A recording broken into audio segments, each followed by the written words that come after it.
Word to the wise, we are an explicit podcast talking about content with adult themes and whatnot. This month, we're talking about Brandon Sanderson's Warbreaker, and we'll undoubtedly touch on nearly everything up until the Lost Metal in the Mistborn series, as well as Elantris, excluding Stormlight. So if you're thinking about the Cosmere, just about everything is on the table except for Stormlight.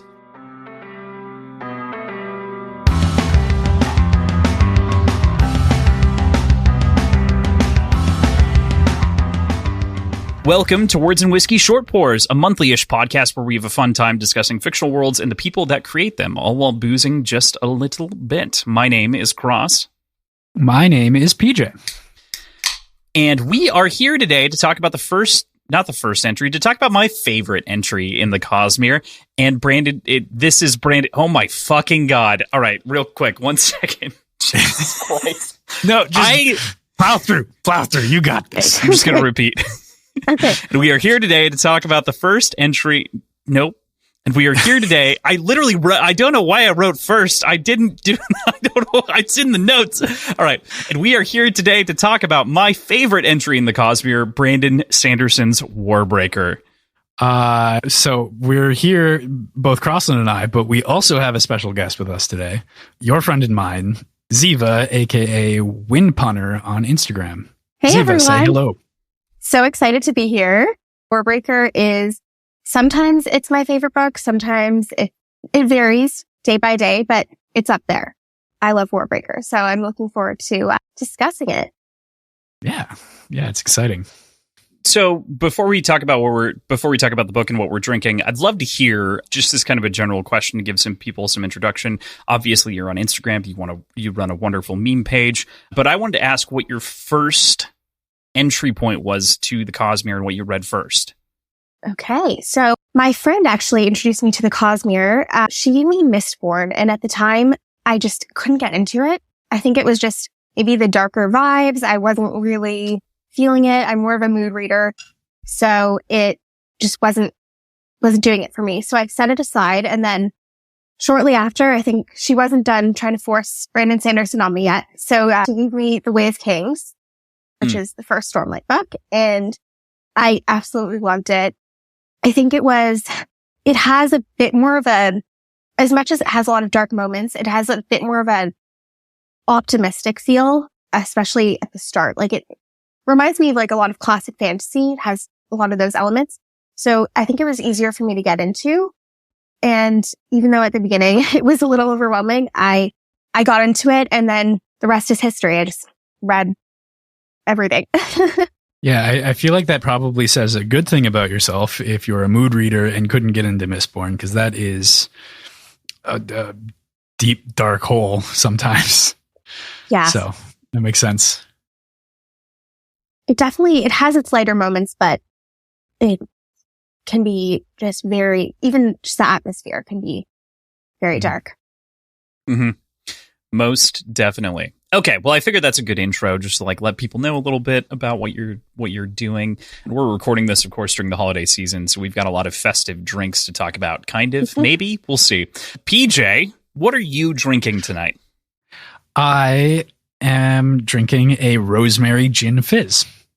So it is 2 ounces of Bombay Sapphire gin, 1 ounce of lemon juice, 3/4 of an ounce of rosemary simple syrup, 1 egg white, and then dry shaken, because egg, add some ice, shake the shit out of it until your arms want to fall off and the ice is gone, and then pour that into a glass and top it off with club soda.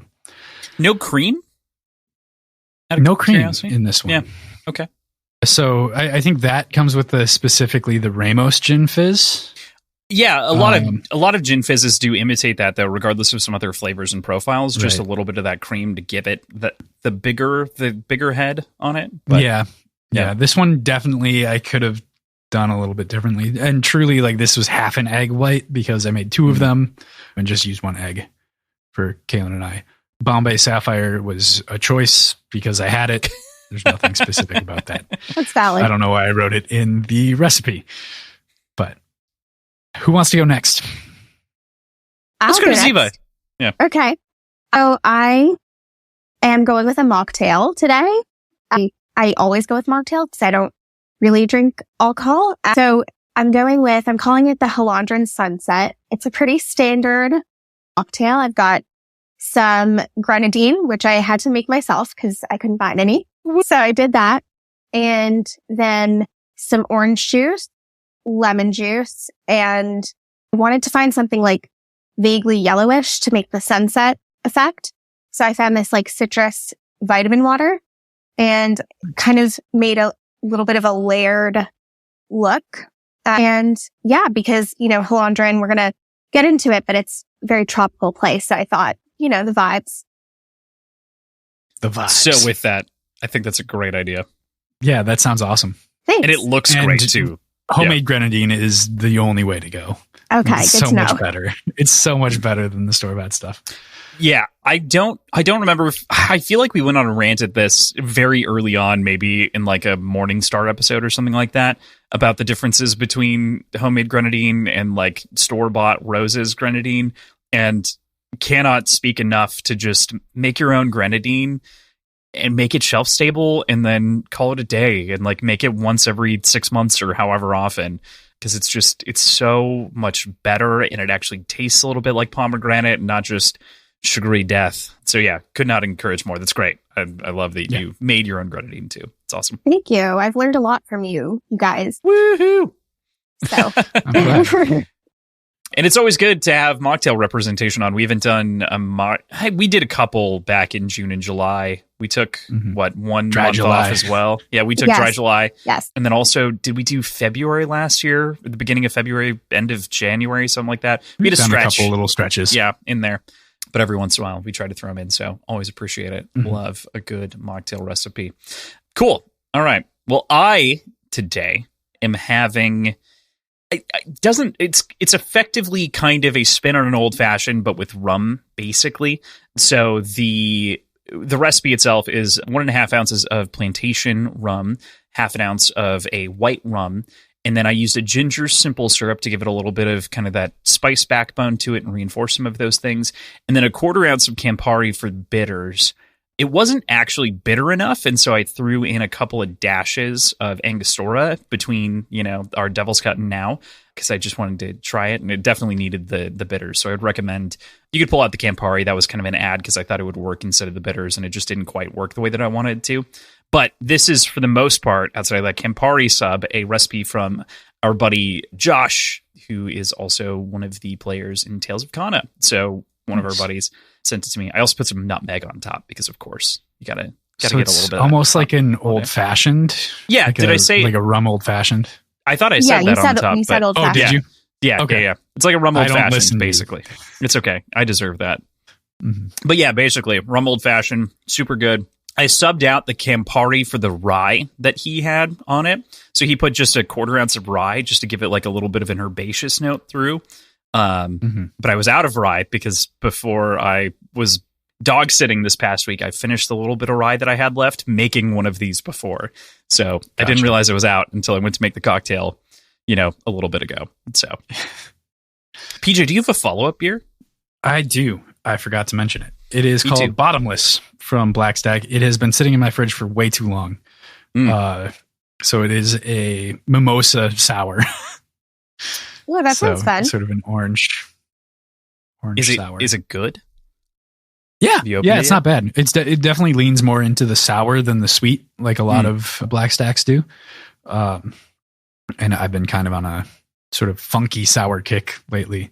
So this fits in pretty well. Nice.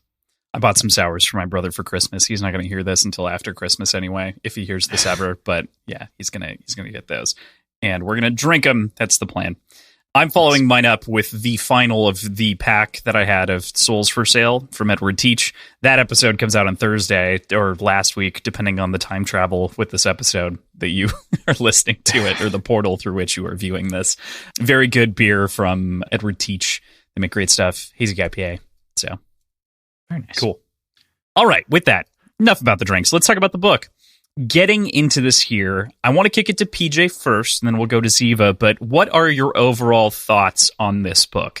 I want to try to not color his perspective too hard because, color, of course. Oh, I didn't get that. Shucks.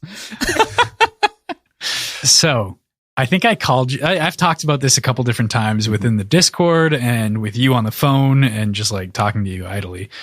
I love this book. This is like the evolved version of what I love about Elantris and its sort of political sort of web that it weaves and that sort of realm of story. And on top of that, the magic system is awesome.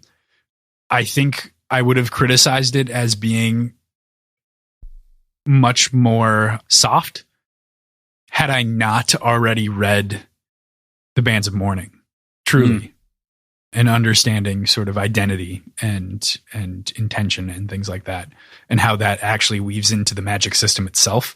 So, like, I think I would have criticized it for that, but truly it's pretty rock solid and I really, really like it. Nice. That's great. Yeah. Where would you put it if you had to make the choice, PJ? Where would you put it in your ranking of stories that we've read so far in the Cosmere? I think I'd put it ahead of almost everything with the exception of the Lost Metal so far. Okay. All right. I feel pretty similarly about the Lost Metal being on the top of the pile with Warbreaker. So there's some Stormlight books in the middle there. So we're gonna say like in the top 5. But yeah. Okay. Metal, not Warbreaker's number 1. Sorry, Ziva. How do you feel about it? So I'm going to be a little controversial here and say you guys have been putting Warbreaker up there with Lost Metal. I'm not as much of a fan of Lost Metal, and I love Air 2. It's so close to my heart. But Lost Metal, maybe that's why I was so disappointed, because Air 2 is so close to my heart. But still up there. Don't get me wrong. But for Warbreaker, like I said, I consider it one of my top Cosmere books. I absolutely love it. I always say that it has the perfect mixture of political intrigue, romance, an amazing magic system, mystery. It's like a perfect amalgamation of all those elements that I like. So, yeah. Yeah. I adore this book. I know I'm looking at my top books list that I wrote back in July, and I did make a mistake and put Words of Radiance where I think I intended to put Warbreaker at number 14 overall. But yeah, those two books in my head are the best two, probably, maybe. I still need to sort out Stormlight, but I adore this book. I have a hard time shutting up about how much I like it. There's some things in it that like ultimately aren't perfect. I think that's one of the things that I can definitely acknowledge about it, and I can understand why people don't like it.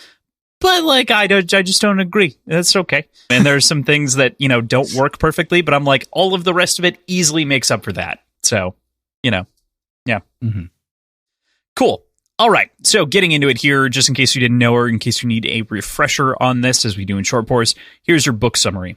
Warbreaker tells the story of two sister princesses, Vivenna, and Ciri, and of the country of Idris.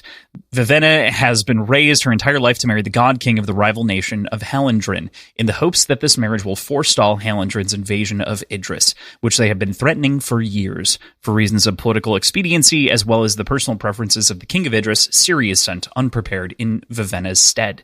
Vivenna, feeling her life to be devoid of purpose after Ciri is sent in her place, follows her to Hallandren in hopes of rescuing her. Both Ciri and Vivenna then become involved in intrigues intended to cause war between their home nation of Idris and Hallandren, and attempt to prevent the war from happening separately. Ciri from within the government, and Vivenna by cooperation with the underground. At the same time, the novel tells the story of one of the returned members of the royal court, Lightsong, and his search for the truth behind the Hallandren religion, as well as that of his own identity. Lowercase I. The fourth story that the book follows is that of Vasher, a mysterious character with a talking sword named Nightblood and an impressive mastery of biochromatic breaths, the series' telltale magic system. So that gets you caught up, in case you forgot, basically on the whole premise of what goes on. A lot of political intrigue, a lot of rebellion, but I think one of my favorite things about this story is the characters. So I definitely want to talk about the different characters, and truly the diaspora of different representation that there is inside of the story, with different personalities and the like kind of flowing from each of these. I think that's one of my favorite things about the story, is that everyone feels so different. Everyone's POV is so completely 180 from the next in different moments that it just makes everything clip along just so wonderfully. So we've got a ton to talk about inside of the range of characters, and some things will pull in some other questions and thoughts, but we've got our pair of sisters, Vasher, Lightsong, Denth, Susebron, Blushweaver, Bluefingers. Who are some of your favorites? Where do we want to start? I can start. So I have this problem in that I had so many trips and so many I was driving a lot, I was flying a lot. I think I read one page of this in my signed mass-produced paperback. Otherwise, it was entirely listened to. Mm-hmm. So, for that reason, because I don't have the names seared into my eyes, mm-hmm. I don't remember the names that well. I'm bad at it, and I recognize this as a fault of mine. But Dent's sort of lackey guy, Tonks or something. Tonkfa, yeah. Tonkfa. I cracked up at him every single time that he was on the page. I did until he turns out to be murdering animals. But I thought he was hilarious until it's yeah, Brandon sets them up to be such a classic comedy duo. We in the Devil's Cut talked about the Road to El Dorado a little bit, and when I first read Warbreaker, my headcanon for Denth and Tonkfa was Tulio and Miguel, because they're just so chaotic, comedic, and they just do their own thing, no regard for the law or the rules.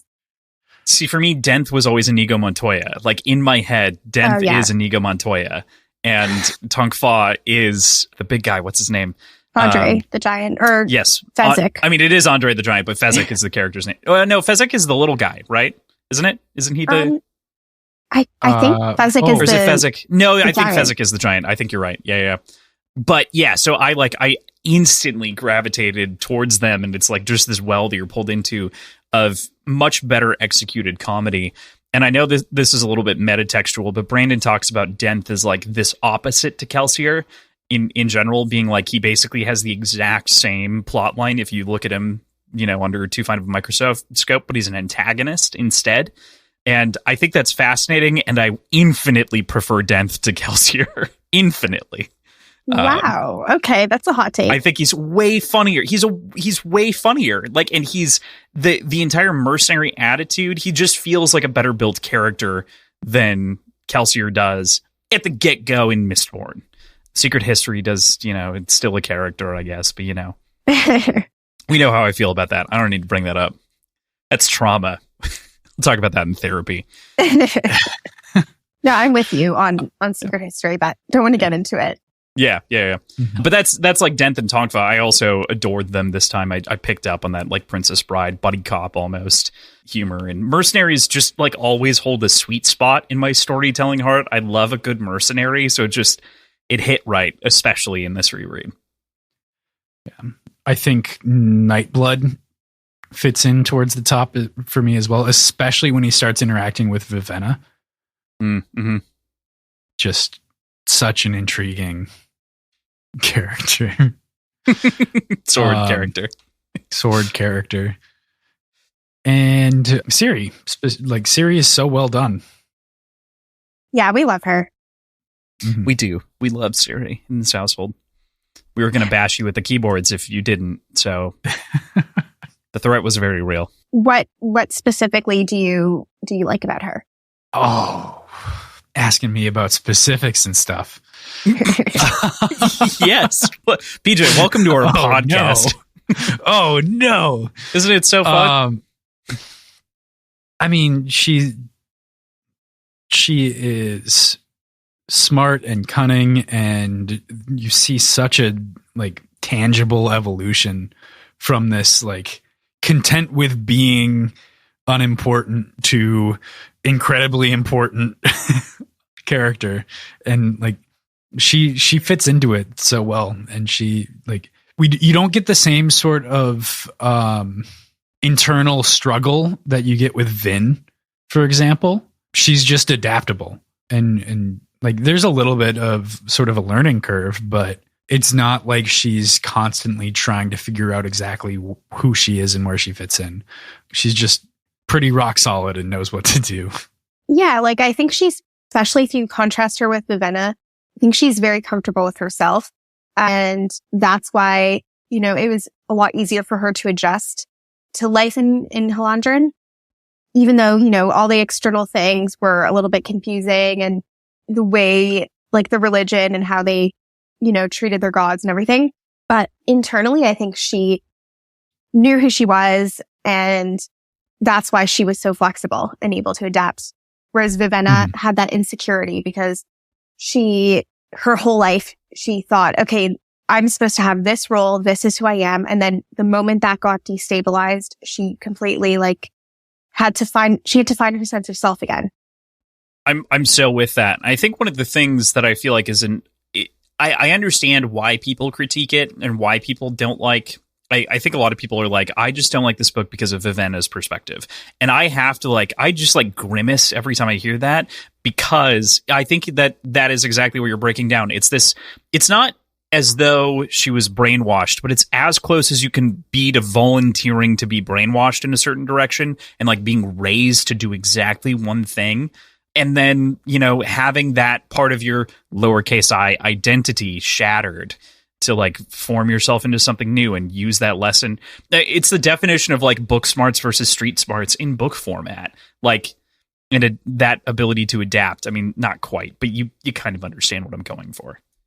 Yeah. Mm-hmm. And I agree with you about, I think when a lot of people, when they look at Vivenna versus Ciri, you know, Ciri's a lot more approachable. She's fun. She's outgoing. She's kind. She has all these qualities that naturally, you know, you're more drawn to her.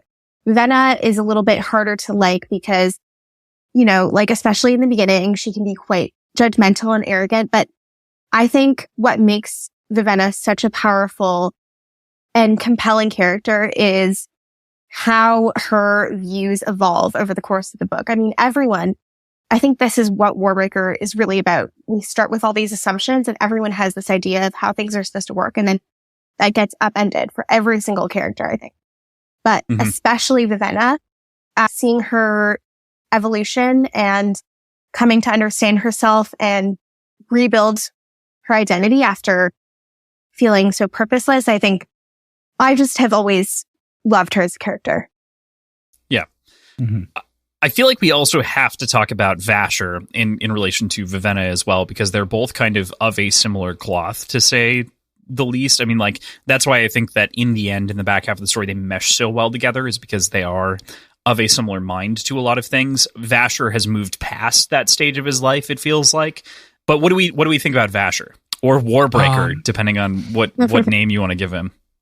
There's quite a few. Or, yeah, there's I think he has 5 nicknames or something crazy like that inside of this book, which is wonderful, and I love it because it gets real complicated and it's real fun. Yeah. So for me at least, he was kind of slippery to really get a grip on, because he's so shrouded in mystery, especially for the first, you get him in the prologue, right? Mm-hmm. And then we don't see him again for a while. Yeah, till mid-20s or something like that. Yeah, early, so there's in between 15 and 20, I think is when he returns. This constant sort of question of who was that guy? When's he coming back? What's happening? What's he all about? But his motivations seem very noble. I don't think I really questioned his motivations much at all, other than why does he have a horrible murderous sword? And why does he keep that basically as a pet the whole time? I mean, we do kind of get that answer though, right? That's some of the fun bits about his perspective, is that he is this historical, he isn't the literal first returned, but he is one of the most important returned on the planet as one of the 5 scholars. And as not only being the one that started the fucking war, but the one who ended it as well. Yeah, I just want to interject for 1 second. I love so much of Warbreaker is a lot of the lore feels very mythic and biblical, the way that it's constructed. And I love that. And like the idea of having a character responsible for war and then being known as a different person and called by a different name. That's how these myths and legends evolve, because when a person changes that much, people and these stories are passed down. You're like, oh, of course it was a different person. How could it be the same? You know, and then suddenly one person becomes two people. And it's just, I love how the lore evolves and how you can see that. Like, I think Brandon does that really well. I think that that's one of my favorite parts of the story is that there is this like almost foundational myth, and that like myth that goes on to found all the major religions so far as we understand them is real again. Like there's a lot of fun that Brandon continues to play around with between the Mistborn series and with this book, where it's like, hey, what if religion but real? And like had a real kind of grounding and some sort of basis of physical past. And that's why I love this idea of this mythology of the five visions and also of the five scholars and the way that we get handed those different pieces of information about the world here. Yeah, Nalthis to me is just the most rich and fertile ground for storytelling that I'm hungering for Warbreaker 2 in the worst kind of way. I was thinking that, wait, why is that bad? No, it's a good thing. No, I think it's great. Like, I want it so bad. Yeah. And I really want a book on the five scholars. And I would love to have like some sort of technical book on like, biochromatic, what are they called? The breath. Type 2, Type 1, all those technical terms. It would be so cool to have like a guide as if written by the five scholars. I think that would be fun. Yeah, that's a great example of where like a Cosmere encyclopedia at some point would be very fun from like in-world people. I'm sure it'll happen. It's going to happen, no doubt, that there will be some like nice physical like book that you could pull open and read about all the different magic systems. But I do agree with you. It's one of those things where it's just like, I want a little bit there. That's one of the things that I do appreciate about the Ars Arcanum in this section is that it's a very short Ars Arcanum comparatively, but at the very least, all the heightenings are listed there because not the easiest thing to track while reading. But you can keep up with it because he does remind you pretty much every time. Because you're like, the fifth heightening? And you're like, what? Oh, that's when that's like the God Soul-esque area. That's where Light Song is. Got it. Okay, good. We're there. How many souls is that? Okay. 500? Got it. Okay. What I don't appreciate about that is that the heightening scale is low to high. But the awakened scale is high to low, or it's the other way around. So like the first level awakened, I can't remember the term, but like the biochromatic when you awaken entities? Something. Yeah, the entities. So like the first levels are the most complicated. The second levels are less. Third are less. Fourth are less. Well, wait. Type 4, I thought was a object that has sentient. Wouldn't that be the most? Oh. I thought first was like the corpsey dudes, and second was like a sweater, and third was like a twig. Well, like, you know what I mean? Like, I do know what you mean. Yeah. Maybe I have it backwards. I don't know. I feel like you do sticking out as confusing. I don't remember Vasher's lecture. Give me 2 seconds. I'll figure it out here. I do know what you're talking about, though, because obviously Nightblood is fascinating as far as anything goes, and he is like I want to say he's a Type 4. Yeah, he is. He's the one Type that 4 entity. Asher didn't want to tell the Venom about. Yeah, so it still counts up. Type 1 is the lowest. Yeah, Type 2. So it's okay. It's okay to have that conflated, though, because I would say that is the one thing that is confusing about the story for sure, and that definitely rewards on reread is like just knowing some of this stuff and having it in your back pocket. Something you mentioned, Crossland, was the name of the world of Nalthis. Was that mentioned in this book at all? No, but it's mentioned in the Ars Arcanum in other places, and it's mentioned in the what's it called? Arcanum Unbounded. So I feel fine. No, that's fine. I just didn't. I can't tell you the shard's name, but I can tell you that. Cool. Sounds good. Yeah. But yeah. I really appreciate I mean, okay, do we want to let's spin in the direction of magic, because that's obviously something that's important to the Five Scholars, and we learn quite a bit about the Five Scholars on screen near the end of the story for the most part, but obviously we know that Vasher is one of them to begin with, and we also find out that Claude was a scholar before he was killed. We find out, of course, that Denth was one of the scholars, who was the sister of Shashara, I think? Shashara, yes, Shashara, of whom was killed by Vasher for trying to make another Nightblood because he was worried about that. But was it that she was trying to make another Nightblood, or was it that she was trying to use Nightblood for bad purposes or something? I think that it was the idea of recreating it, or like potentially distributing more. They were like, we could redo this but better, and he was afraid of that, if I remembered correctly. I'll double check, but like spreading the technology, kind of. Yeah, well, that was the basis for the, regardless of which way it spins, it was that he didn't want this to get out because it was already so dangerous and so many lives went into this thing. And they thought that they were doing something great when they gave it the command, you know, kill evil or seek evil or destroy evil, I think. Destroy evil. And wow, is that a complex thing? Like the way that can be interpreted in so many different ways, and not enough bounds on that phrase. Ugh. Yeah. I mentioned this earlier, but TJ and Kross, what do you both think about the ethical implications of Vasher, you know, just throwing Nightblood to people and, oh, if they're impure of heart, then we'll get stabbed and they deserve it. But they wouldn't have gotten stabbed if he didn't put that obstacle in front of them for them to stumble on. So is that morally... Oh, yeah, this is a great question. I totally also wrote this in the notes. That's very funny. But... yeah, PJ, what do you think? It's pretty fucked. It's very fucked. I would agree. That's pretty hard to wrestle with. That's pretty hard to justify. I think what it boils down to is the fact that his command is so strictly rooted in Vasher's interpretation of evil. Like, evil is a... I mean, the definition changes based on who's talking about it, truly. So, but the definition of evil doesn't change to Nightblood, which is fascinating. Right. That's what I'm saying, is that like anybody but Vasher wielding it gets way more complicated. But even Vasher wielding it, it's such a binary statement.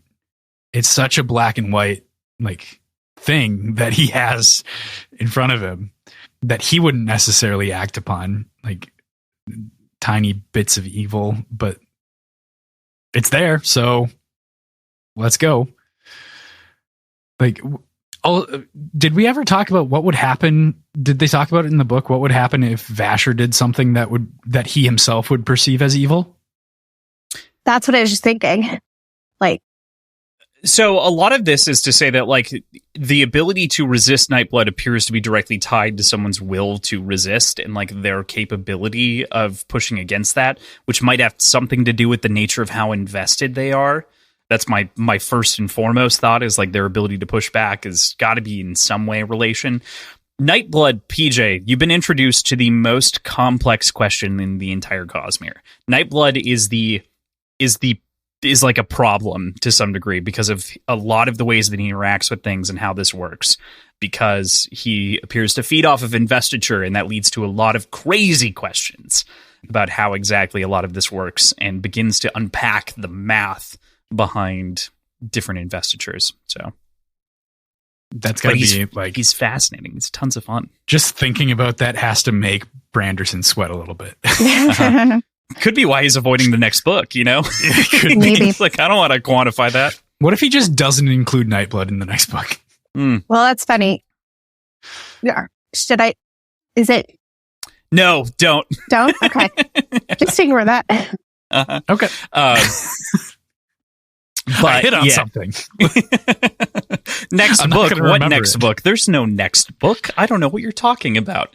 But all that to say, I did want to circle back on the thing regarding Shashara. he does kill her specifically because she believes in giving out all of this information regardless that the scholars discover, and he thinks that this is too dangerous. So it's kind of like nuclear proliferation in its own way, where it's just like, no, we can't. And he's basically holding the nuke to himself and like keeps that as his own burden throughout all of his lives. I'm imagining a Oppenheimer moment when Vasher's holding Nightblood like, oh no, what did I just do? Destroyer of evil. Yeah, exactly. And it also seems like Nightblood can determine that someone's evil for seemingly any reason in the moment. Like it is discriminant in the way that it can attack things, but at the same time it can encourage that out of people to like pick it up and to do something. Like there's so much that's interesting with Nightblood that makes it fun. Sentient swords are the best. That's all I have to say. Frostmourne, Nightblood, give them to me. It's sentient swords. And just one more question on that. Like when Nightblood, like when someone's tempted to pick up Nightblood because they're quote unquote impure, like is Nightblood judging them in the moment? Is he judging them based on their life? What about their future? Because they can change. Like we talked about Vasher, you know, like he was responsible for so much destruction. Why wasn't he destroyed? You know, how does Nightblood know is the other side of this. Like how, and that's where I think it comes down to will, like we were saying before. Like there's got to be something tied to either investiture or a person's will when they're holding it, that they're able to resist that aspect. Nightblood, so fun. You can understand how this can get, like we could do, if we went, that 17 Shard has done multiple episodes on Nightblood alone because it is such a complicated topic to break down a lot of this sort of directionality with the intent here. Little I intent. But what about the other technology, though? We talked about some of the other invested entities that come about this, the different levels of awakened people and things that the scholars made. There's the lifeless, there's Ichor blood. I mean, obviously, we talked about Nightblood, Ichor alcohol, excuse me, not Ichor blood. What do we make of sort of the way that this technology is spun into taking someone's life essence and either giving life to something else or rebirthing a body, but without like their cognition? What do you think about that aspect of the story? Quite a loaded question. A lot to think It is about. a very loaded. There's much to consider. I want to know more about the Ichor alcohol. I've always said Ichor. I think it is. It's I either. mean, you could say either, probably. Yeah. I know the audiobook says Ichor, but I know it's either way. I'm still a little fuzzy on it, and maybe I'd get more on a second read, but it is intriguing. All of it's so cool. Like all of it is like, so fucking cool. Man, I fell for the trap again. I fell for the trap. I mean, I was thinking about the lifeless, and there's a moment when Venna is dealing with Claude, and she sees, like, up until this point, she's developing, like, she has this idea that, lifeless are profane, and it's cruel to use someone's body like that as a tool and everything. And then she thinks that essentially they have no humanity, but at one point she sees like what she thinks is a glimpse of humanity in Claude's face. Do you think that is just her perception and her wanting to see that? Or do you think it's like an actual potential for something more than just a body walking around? Is she imbued with all of those heightened breaths at that point? Yeah. She is. Then I'm inclined to think that there's something there. I know there doesn't always have to be something when there's a like hint given out like that, but Branderson tends to like hint at things before they manifest. Yeah, I mean, Warbreaker is just chock full of foreshadowing and big implications. Oh, yeah. And even for the story itself, in a reread, I got hit by a couple of things that I want to talk about later really hard in the second read for me that just melted me down into a slag pile of a person. But I do think we were just talking about, by God, the Oh, the hint there. I think that it's really interesting, especially if you tie it into hemalurgy, where there's got to be something, if you take someone's essence like that, or they willingly give it up, I feel like that's got to be a spiritual thing in the same way that hemalurgy is, where you're like adding someone's spirit to yourself. And so there's got to be some component of life there. The question is are they closer to a Koloss, or is it closer to a person? That's my thought process. And I don't think this was explicit in the book, but it's hinted. It's very, what's the word? Very lightly hinted to, but it's implied that Jules is actually sleeping with Claude because when he was alive, she was with him. So if he has like a spark of life to him, makes it a little bit less disturbing. But if he's just like a remnant of who he was and basically like a shell of a thing walking around, then the implications of that are a little bit disturbing there. I think that is a fascinating thing to explore. It has been in a lot of science fiction. So I enjoy that it's there. Like this question of it being, I think that is a classic sci-fi, like Ray Bradbury almost question of like, if I clone someone and I kill the original and you are dating them or living with them, is it the same person? Is it the same thing? And I just think that that's such a fantastic question to ask. And I love that was somehow replicated inside of a fantasy world to this effect. And that we basically have that same question posed. I think it reminds me, since you brought up Koloss, I figured it's worth bringing up here too.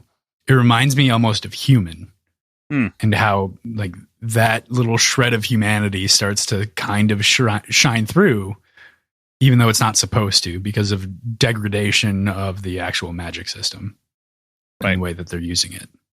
Mm-hmm. Oh, my heart goes out for Claude and for Yi Steel, which is who he was originally, right? He's Yi Steel, yes, right? And Denth is R Steel, if I remember. Denth is Trellides. Oh, Veritrellides. Who is R Steel? Is R Steel still out there? Do we not?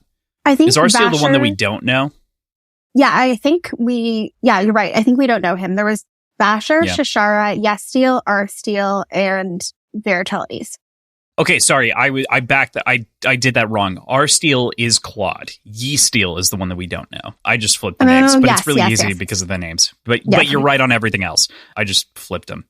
Yeah, because Yi Steel was the guy who discovered Iker alcohol, and he's still out there somewhere. We assume in one of the other provinces out there in the story. Oh my God! I'm so curious. Okay, so you made this. Right. I'm so with you. And it's a fun little mystery to still have this one of the 5 scholars missing.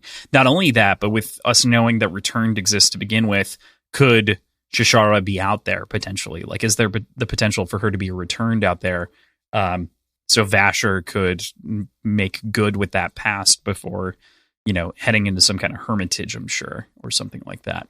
But is Yi Steel the one that also improved upon Iker alcohol at the end?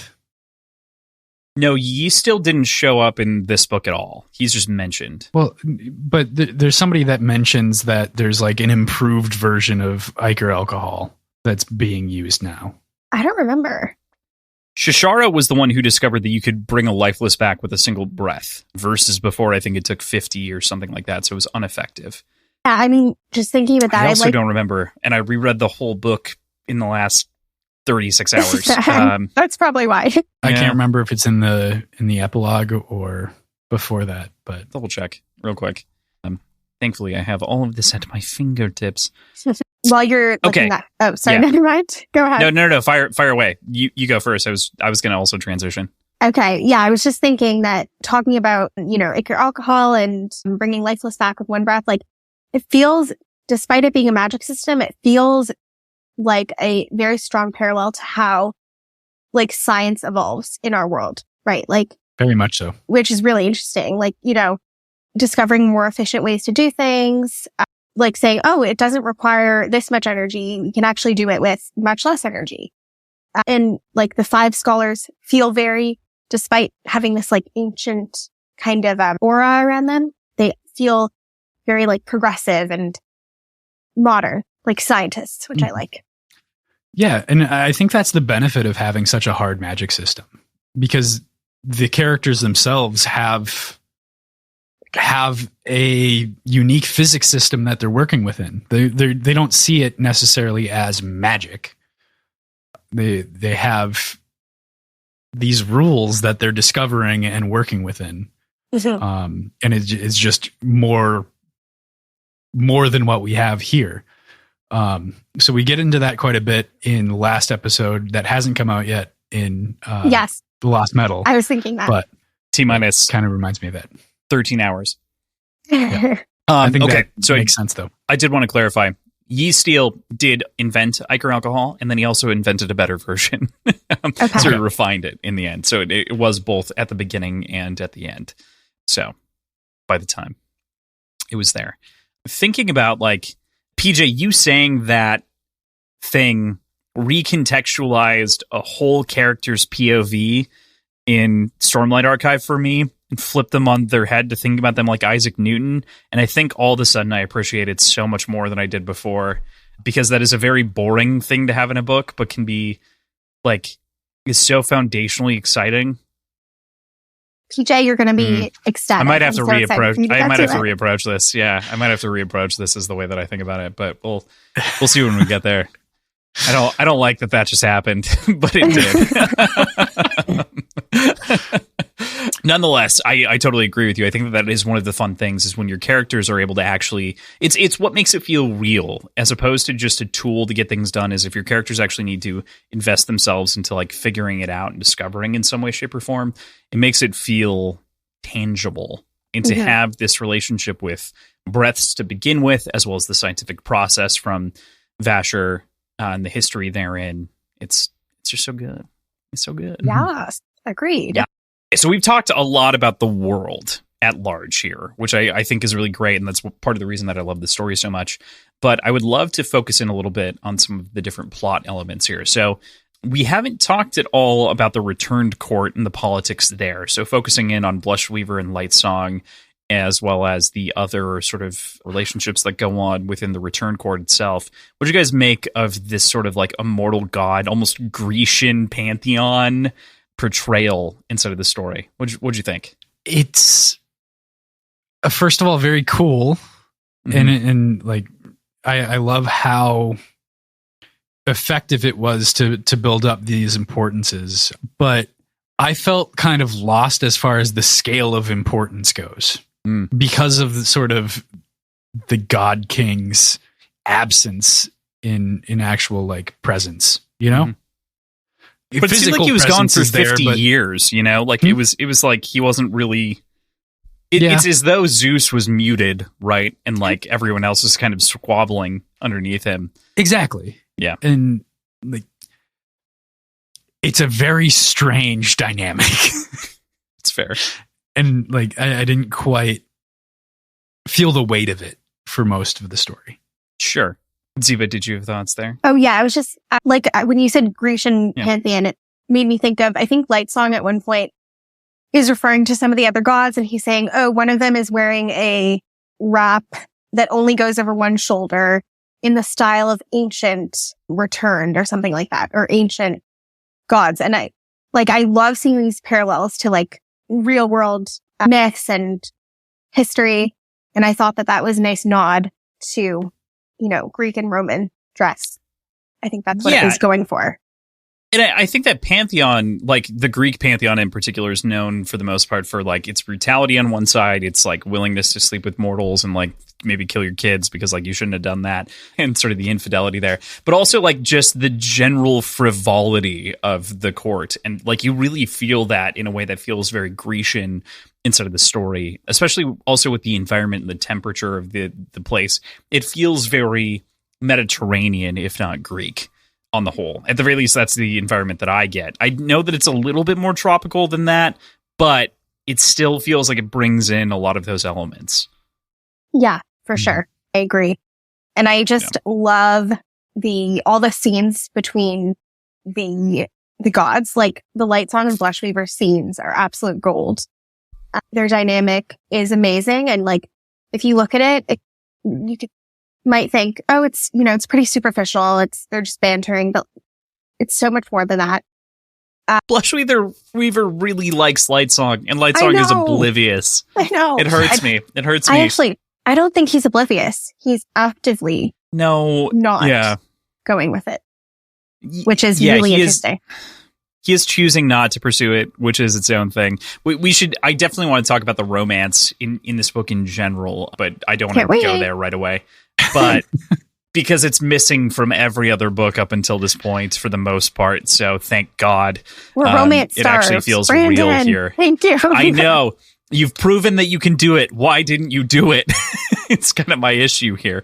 But needless to say, I really appreciate their relationship, and I do think that, like, while I don't think that he doesn't key into her, that he's not choosing it, I think that he believes that on a long enough timeline he can let it happen, because he's going to exist in perpetuity as he sees himself. He can't imagine, for the most of the story, ever turning to sacrifice his life for someone else. And so, like, he is willing to toy with and play with the world so long as it is his toy and his plaything. That's just kind of his attitude to some degree. Yeah, and then I think as we get further in the book, he surrenders that attitude a little bit, and he starts to take things a lot more seriously and more reverently. And it's that, like, behind the hand conversation that he has with Siri, where it, like, all breaks down. Like, it becomes like, I know exactly what I'm doing. I'm very cognizant of the actions that I'm taking. And by the way, here's an update on everything that I've seen that eventually leads to the scene with Hoyd in chapter 32. But it's right around that section, I want to say like chapter 27 or something like that, where that begins to kind of unfold and roll forward. It's like, oh, you are more than just a ditz, aren't you? What do you think about Lightsong, PJ? Because when I read it, I'm like, I think PJ's really going to like Lightsong. So I want to know. I did like Lightsong. I mean, it allowed for a very refreshingly sort of, I don't think it's right to say unjaded, because I think it's a fairly jaded view of a lot of the gods, but it's an untainted view, I guess. It's a very honest point of view when it comes to a lot of the gods. Mm-hmm. So I think that's my best way to describe it. I really enjoyed him. Yeah, I think I think Brandon's really good at getting one character that, you know, wrestles with theology in a really compelling way. And Lightsong is that character for this book. And what's refreshing about him is we've got, for example, in Mistborn, we've got Sazed, who is, you know, very serious, very practical, down-to-earth person. And then we have Rathan and Elantris, who is also more of a serious type. And then Lightsong, who is a god, like irreverent about his own religion and, you know, wrestling with, is this religion even valid? So we have that struggle, but it's kind of lightened with his irreverence and humor, which I really like. Mm-hmm. There's so much fun inside of Lightsong's perspective, which is something that I think, I don't feel like it doesn't exist in other characters, but if you compare like Lightsong's characterization and humor to Wayne's, for instance, in the first couple of books, Wayne is irreverent and funny and like definitely there. But if I hold the two up to a mirror, which one do I believe more? Lightsong feels like he fits the world, and Wayne sometimes feels like this caricature, right? Which we've talked about a couple of times on the show and kind of made a big point of saying that's why we like Lost Metals, because he doesn't feel that way finally. And I love that about this character, and it feels like it's been missing in a couple of books inside of Mistborn versus, I know it's in Stormlight, I know it's in other things, but oh God, I yearn for more Lightsong, and unfortunately he is gone forever. I know. So like that was heartbreaking. Yeah. I guess we'll get to it when we, you know, go through the book, but get to it. Right. But yeah, like I just want to add, I think Brandon said something about how part of Lightsong's character was influenced by like those classic Oscar Wilde type characters who, you know, have this amazing banter, but they also wrestle with, you know, really important issues, and they have that like irreverent attitude. Like I always just picture Lightsong with like that classic, I don't know, he has a British voice for me for some reason, because he's just like it's like he stepped out of an Oscar Wilde play. He's like a fantasy version, which I really enjoy. Like it. Yeah, I like that aspect of him and his like avoidance of, anything like serious or important, and then that all catching up to him. It's a great evolution. I like it. It's hard not to like Light Song, I think. I mean, PJ, I hope you like Light Song. I do. Yeah. I think I said that. I'm just making sure. I have to double check. Yeah. Yeah. You said it. Hey, you like Light Song. So you like Light Song. Out loud. Do it again. Okay, one more time.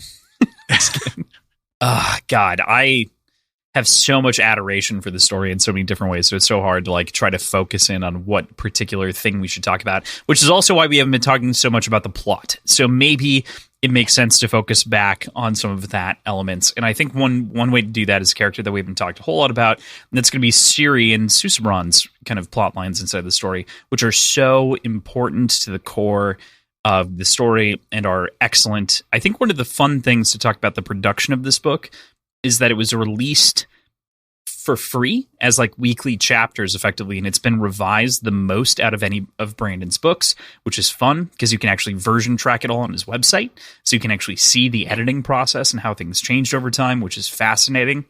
But that said, one of the core things here in this relationship is how this builds, and we kind of know, Ziva, PJ, I think you may have heard this, but like this was written and begun for Emily, who is Brandon's wife and is like dedicated. I believe it's dedicated to her, if I remember correctly, as basically a wedding gift. So there's a lot more romance, a lot more love inside of this book, of course, naturally. But what do you make of the pair here between Ciri and Susebron, as well as like the intro, the uncomfortable intro into the discovery about Susebron's reality, and then kind of the way that the story goes from there? How'd you feel about the scene where she was jumping up and down on the bed without any clothes on? Oh my God. How'd you feel? I mean, like, what do you want me to break the silence? That's where we got to start, so right? Fucking weird. Super fucking weird. But like, also, I got it. I understood. Yeah. Yeah, it makes sense. Right. Their relationship is... I don't think there's any way to avoid it not being... Like, I don't think there's any way to avoid it being awkward. Like, it is an awkward relationship naturally because he is effectively a child, and it makes for a really, really strange romantic pairing, and it doesn't really come across as romantic most of the time. Like there's obviously the sort of implications of them being married and them having this duty to conceive a child, conceive an heir, but beyond that, like it is mostly almost a coming of age story for Susebron in a really weird way. Kinda. Yeah. Unfortunately, he's been a god king for 50 years.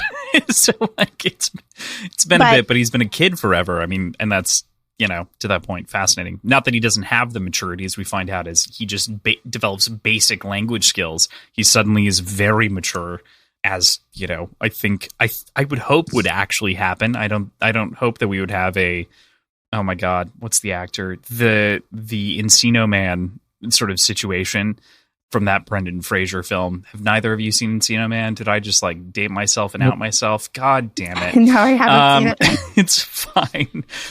Basically, Brendan Fraser is Tarzan frozen in a rock, and then he's dug up out of the backyard and defrosted, and he tries to go to high school as this, like, yeah, that's the whole premise of the movie. Anyway, Iceman, but Encino Man. Yeah, okay. Anyway, it has those elements to it to me, where it's like, obviously you would catch up a lot faster because you have so much learned experience. Encino Man, you don't. So I'm sorry, that actually doesn't work. But here, he's lived for 50 years. He's absorbed the words of everyone around him for so long. It works in the end, but he is effectively as good of a communicator as a child for a good chunk of the book. Yeah, it definitely creates this awkward start for sure. But I think it's a really nice exploration of like how intimacy develops and how like mutual respect develops as well. And yeah, I just think that as much as, like we said, the beginning is very awkward given that one of the partners can't really communicate. I think it's really, powerful that Siri helps him actually build up like the ability to communicate. And then, like I think they both learn from each other. Like Siri, I think has not as much as Venna, but she has like this narrow-minded conception of like what Halandrin is and, why people worship and everything. And Susie Braun kind of gives her some insight into that. And then Siri kind of opens up Susie Braun's world also a lot more. So I love that aspect. And can I just talk about in the morning that like the first thing he writes is, "I love you." So, oh my gosh, love it. So cute. Mm-hmm. Absolutely. PJ, you got to talk about how you feel about this because you've not said a word about this relationship. What do you mean? You haven't said anything. You said that he was like a child. I demand more. Yeah. And I demand more. Fair enough. I also demand more. I think what I love about it so much is how impressionable he is. And like he is understandably pretty stuck in his ways, pretty rooted in exactly how he's been raised and how he's been taught to do things and told he was supposed to do things for half a century.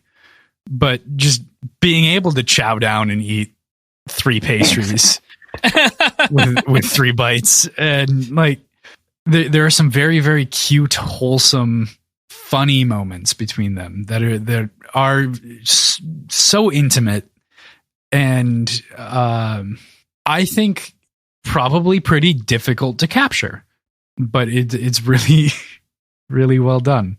Yeah, I think Brandon actually mentioned that some of those scenes, like where they were ordering food and stuff, was inspired by his honeymoon, I think, where they realized they could get room service like really late. So they would just like order and stuff. I think he said that that's where it came from. I had this impression that was kind of the way that this went, but like I didn't know that it was even semi-textual. It felt like that sort of, God, I hate imagining, truly, I hate imagining this being Emily and Brandon sitting across the room from each other, like ordering rooms. I can't imagine it because they went on so many, like, there's such a sweet story between the two of them that I really appreciate. But yeah. Yeah, I mean, I think it's one of the most personally influenced books, just because of the nature of when it was written. Yeah. Mm-hmm. One chapter at a time, too. That's the other thing. Like, this was very much like a weekly serialized, not a weekly, but it was a serialized release. So it makes for a very different kind of approach to everything. Yeah. Yeah, that's going to make editing really kind of crazy. Yeah, which is why there were 6 versions plus some points in the middle there. I mean, even the audiobook version, I think, is version 2 or 3. And the book version that I have in my hands is version 5, and the leatherbound is version 6, which is the final version. So, like, there are minor differences between it. A lot of it is either language or, some like very, very, very minor shifts in details. Nothing super significant from those late versions. The early versions, of course, you can really like read the raw writing and then see how it changed over time, which is fun. For instance, one of the version 1 to version 6 changes is not Peacebringer. What was her name? The curvaceous woman, not Blushweaver. Mercy Star. Mercy Star, yeah. I don't know why I went Hope. She is described as orange, yellow, and gold, and instead is simplified to like orange and gold. Yes. In the audiobook, at least, that's what it is. Orange and gold. Yes, yeah, but that was one of the differences between 1 and, I think, 3. And there are a couple of other, like, just simplifications to, like, try to draw down on some of the aspects here and there. But, I adore it. And this book was written in 2009. I mean, so it's been a bit, all told. This puts it the first book post. This book feels worlds apart from The Hero of Ages. Worlds apart in terms of quality. And this was a year after. Yeah, I know how you feel about Hero of Ages. I mean, I like the book. I'm not saying I don't like the book, but I'm saying, like, quality wise, like the language, the characters, the relationships, the just everything feels like it's on a completely different level to me, at the very least. Like I feel like I can read it that way. I can agree with that. Yeah. What do you think, I loved PJ? Hero of Ages until Secret History ruined it for me. What? Sorry. What do you think, PJ? I mean, I've learned that I can't really sort of chronologically place anything that Brandon writes based on like that sort of textual context, because I would have guessed Elantris was well after Mistborn. You mean that it was written after Mistborn, or that it was? Yeah. Oh, okay. Like it just feels, and this is in that same sort of ball game. This is in the same realm for me, because it feels so much more complicated, but all of the characters feel so much more rooted. And maybe it's just the nature of it being so much more political and inherently interpersonal, as opposed to like, I'm gonna go fight God. If you have to sum up Kelsey in one sentence. I gotta go fight God, BRB. So like they're different stories, and they are different sort of themes that they're tackling. Sereni versus Vin. Like Sereni feels so much more fleshed out than Vin does in the first Mistborn. Yeah. I mean, maybe part of it is because Brandon had to fit, like, you know, Elantris is one book, whereas Mistborn is a trilogy. So like, you're not going to get the most fleshed out version of Vin right away. Yeah. But yeah, that makes sense. I get what you're saying. She's so cool. She is so cool. Yeah, exactly. Kross, and you actually went to go fight God? I did go fight God. No, I went to get water. Jesus. But so my thing here is that I feel like this book sounds like a lot lost. of. What was that? He brushed off the question. I think he lost against God. Lost against God. Yeah, I did just BRB real quick to fight God. I only fight God when I've got bathroom problems, but that didn't happen in that time span. I don't know. When else do you fight God on a daily basis, PJ? It only happens to me on the porcelain throne. Only happens to me in the pooping room. That's the only place that I go to fight God. That's also where I keep my gods, for the record, just like the Lord Ruler. I rolled that joke back into a different joke, and we're gonna stick with that. We had to bring it back. It has to be a tradition. Every new series, you just have to bring up the pooping room. It's unavoidable. It's very. We had a couple of these throughout Red Rising as well that just like stuck around. I mean, like Our Boy was a Red Rising thing for sure. That's just stuck around forever. But do we have an Our Boy for this book? Oh my God, who is Our Boy? Who is Our Boy, PJ? Can you think of Our Boy? Could you pick an Our Boy? I don't think he can be Vasher. He's a little bit too evil to be Our Boy. Susebron, probably. Yeah, I think it's Susebron. He's the most innocent. Or Light Song. Light Song's pretty good. You know who I think Our Boy is? I think it's the priest. I think it's Lalamar or Lamar. God, I hate saying his name. Laramar. I think it's Laramar. That's who I would pick as Our Boy. I can pick the other two. I can agree, but I want to put Laramar on the pedestal, especially in this reread. It actually, oh my gosh, the very first scene he was in, it made me tear up on this reread because I knew about the brotherly relationship between the two, and it broke me. Because he's like, I must have been worthless in my previous life, and he reacts really like negatively to that reaction. And on your first read, you're like, oh, it's because he's like talking himself down. It's a God religious thing. And then in a reread, you're like, no, it's because he's literally his fucking brother, and like he watched him die to save his daughter. And it's like, oh, why? You did this to me in the first fucking POV, Brandon. I know, it really hurt. Yeah. Ugh. Yeah. So to me, I think he's my boy. We can agree on an Our Boy, but I think that he's my boy. Okay, I'm gonna go with, for me, it's gonna be Light Song. Okay, I'm going with Siri. All right, fair enough. I can see that. Or the king. I'm going with Siri's dad. Oh, Dad. Okay. Oh, can I talk? Oh my God. Can I talk? Let's talk about that shit. Yeah. Go ahead. Go off. Okay. Please. Yeah, I have a lot of anger about this. Yeah, you should. Okay, first of all, like setting every one of your kids up to fulfill a certain role, and like that's their identity. I get it. He's the king and he has a responsibility and whatever. I don't think he understood how psychologically damaging it is to have your oldest daughter take on all this responsibility for over 20 years, have her whole life, as she said, basically stolen by the looming prospect of going to Halandrin and being Susebron's wife, and then to take that away from her because he can't deal with it. Like, he can't deal with her leaving. So he is going to completely upend her entire purpose and then have her feel like, what am I doing here? What did I just do for the last 20 years of my life? Like, how selfish can you get? Yeah. I just had to go on that rant. No, you're totally right. To add to that, his rationale behind it of basically saying like, no, she's my favorite, or Ciri's my least favorite, effectively. Like, he wrestles with trying to say it in a nicer way, but that's his reasoning. I know, and it's like, his monk daughter can't. He doesn't want to send his old daughter, so he sends the young one. He's like, fuck it, she's not worth anything. And that's basically the entire plot of the book is determined on that moment. yeah, Mm-hmm. the worst. He gives me Denethor vibes. Very real. Except Denethor. he's not as Tolkien, blatantly. Oh. He's not as blatantly mean, but it's worse because it's so like insidious. Like, Ciri knows that he prefers Vivenna. Like, she knows, and that's really gotta hurt.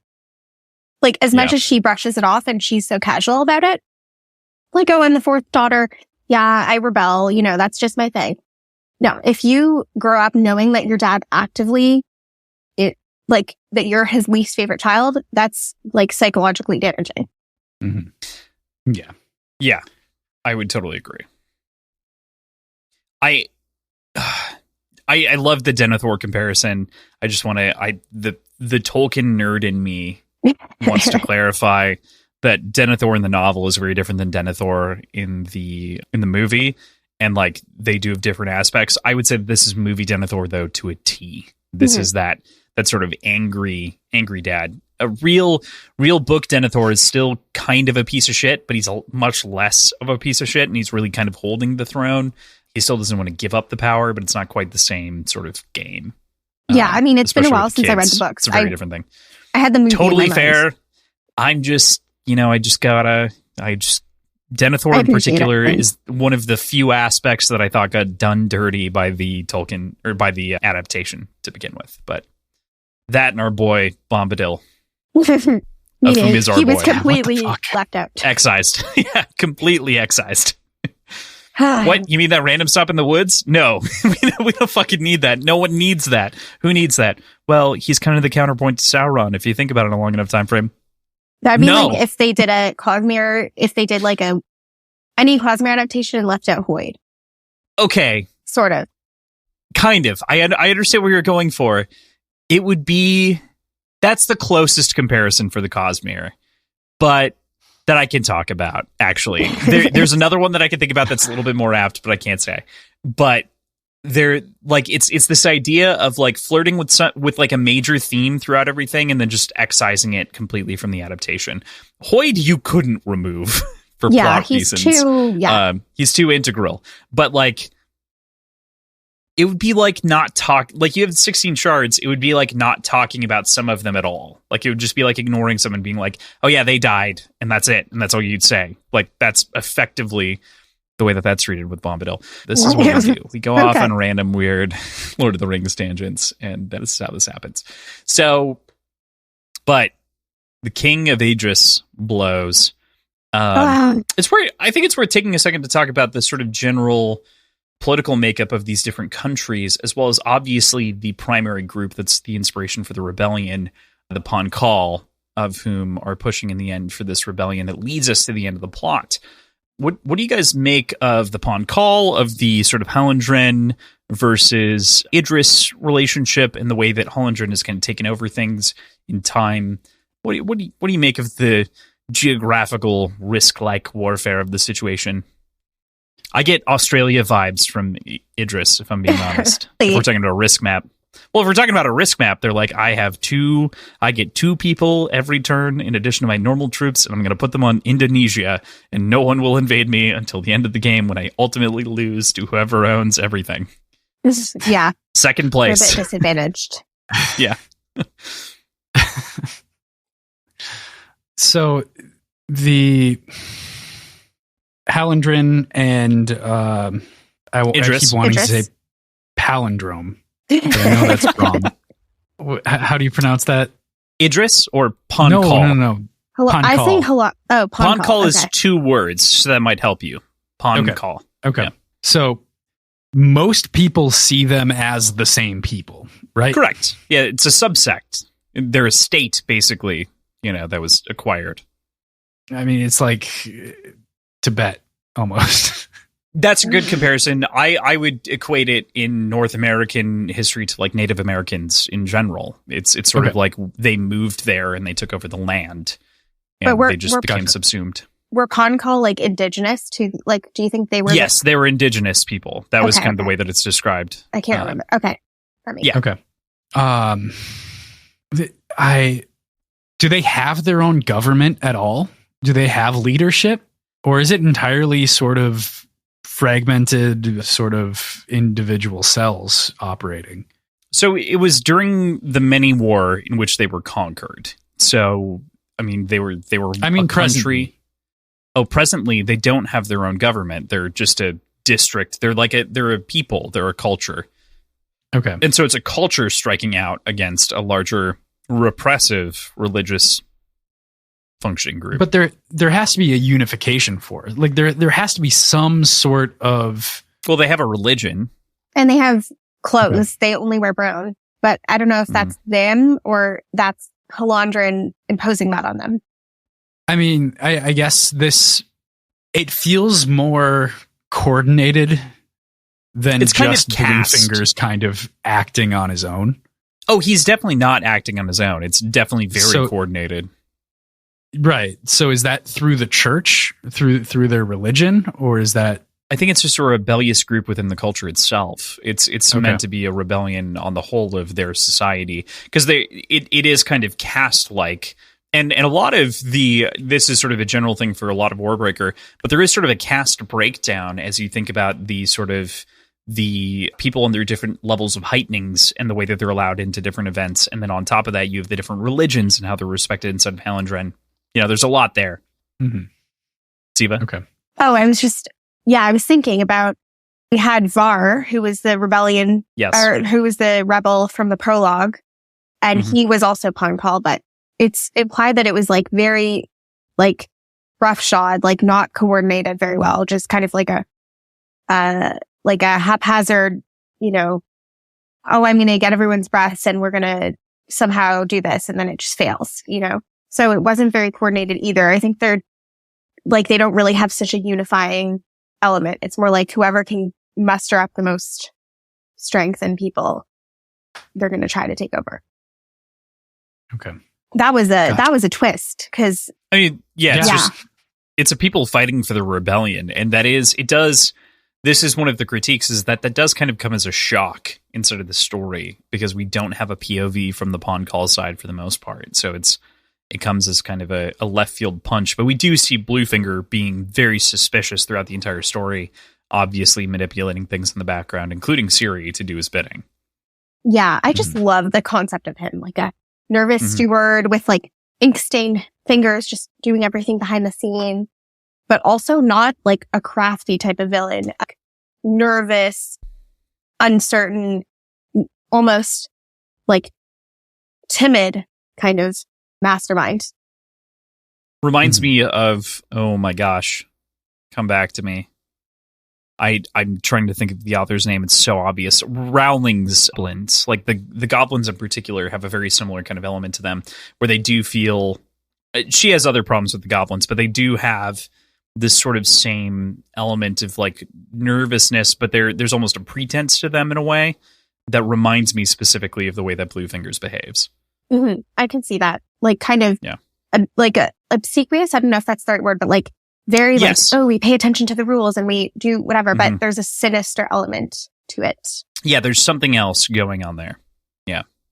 Well, can we talk about the twist? Are we up to that yet, or do you want to talk about? I mean, we can talk about whatever at whatever point. What do you want to talk about? What's the twist? Which twist do you want to talk about? Which one? Huh? One There's a that couple. crunched me in the gut when Vivenna went back to Denth and Tongfa's hideout to supposedly be saved from Vasher, and she did not know what she was walking into. That is such a crazy moment inside of the story. PJ, what'd you think? So what all happened in that instance? That was the moment where Denth reveals that she was effectively being kidnapped by like right, but what brought that on? She got kidnapped by Vasher. Sorry. Did you want to? Vasher was trying to liberate her, right? That's what I was going to say. It's like Vasher was liberating her from what was happening and was like trying to take her away from whatever was going on in the background because he thought something was wrong. Okay.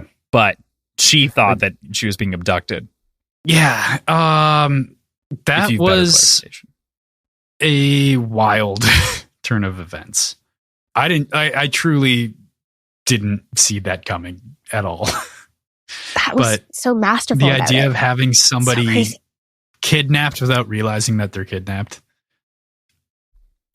Are there any like tropes that deal with that? Does that happen in like literature in general? Not in this way. Like this is an interesting form of a spin on Stockholm Syndrome, right? Like this is not that any of this is Stockholm Syndrome strictly, but it is reminiscent of the idea of like someone takes you in and then they make you believe what they want you to believe and then you believe it. You ride with it forever. And they had enough evidence along the line to provide us and Vivenna with the idea that like, hey, they're for me. They're supportive. They were contracted to do a thing. It's like, yeah, they were, but they weren't paid the amount of money that they should have been. And like, there's all kinds of different complications that get us to where we are. And that's why I love mercenaries inside of stories. They are always wild cards and it's so much fun. And like the way it's done is masterful because once you get to that twist, you're like, it was literally under our noses. Like it's explicit foreshadowing. Like it's like Denth the whole time is like, yeah, we're mercenaries. We just do what we're paid for. And like, oh, we like killing people. Ha. And then it's like, once you take off that veneer of humor and you realize they were serious the whole time. Wow. Okay. It's like just the realization that the reader and the characters were both taken in, you know, like we don't have that dramatic irony where like, we know that Ven is in trouble when she's with Denth and Tongfa. We're like, oh yeah, Denth and Tongfa are chill. Like, you know, they're protecting her from Vasher. They're so like, they have this camaraderie, you know, and Vasher is this like evil, mysterious guy.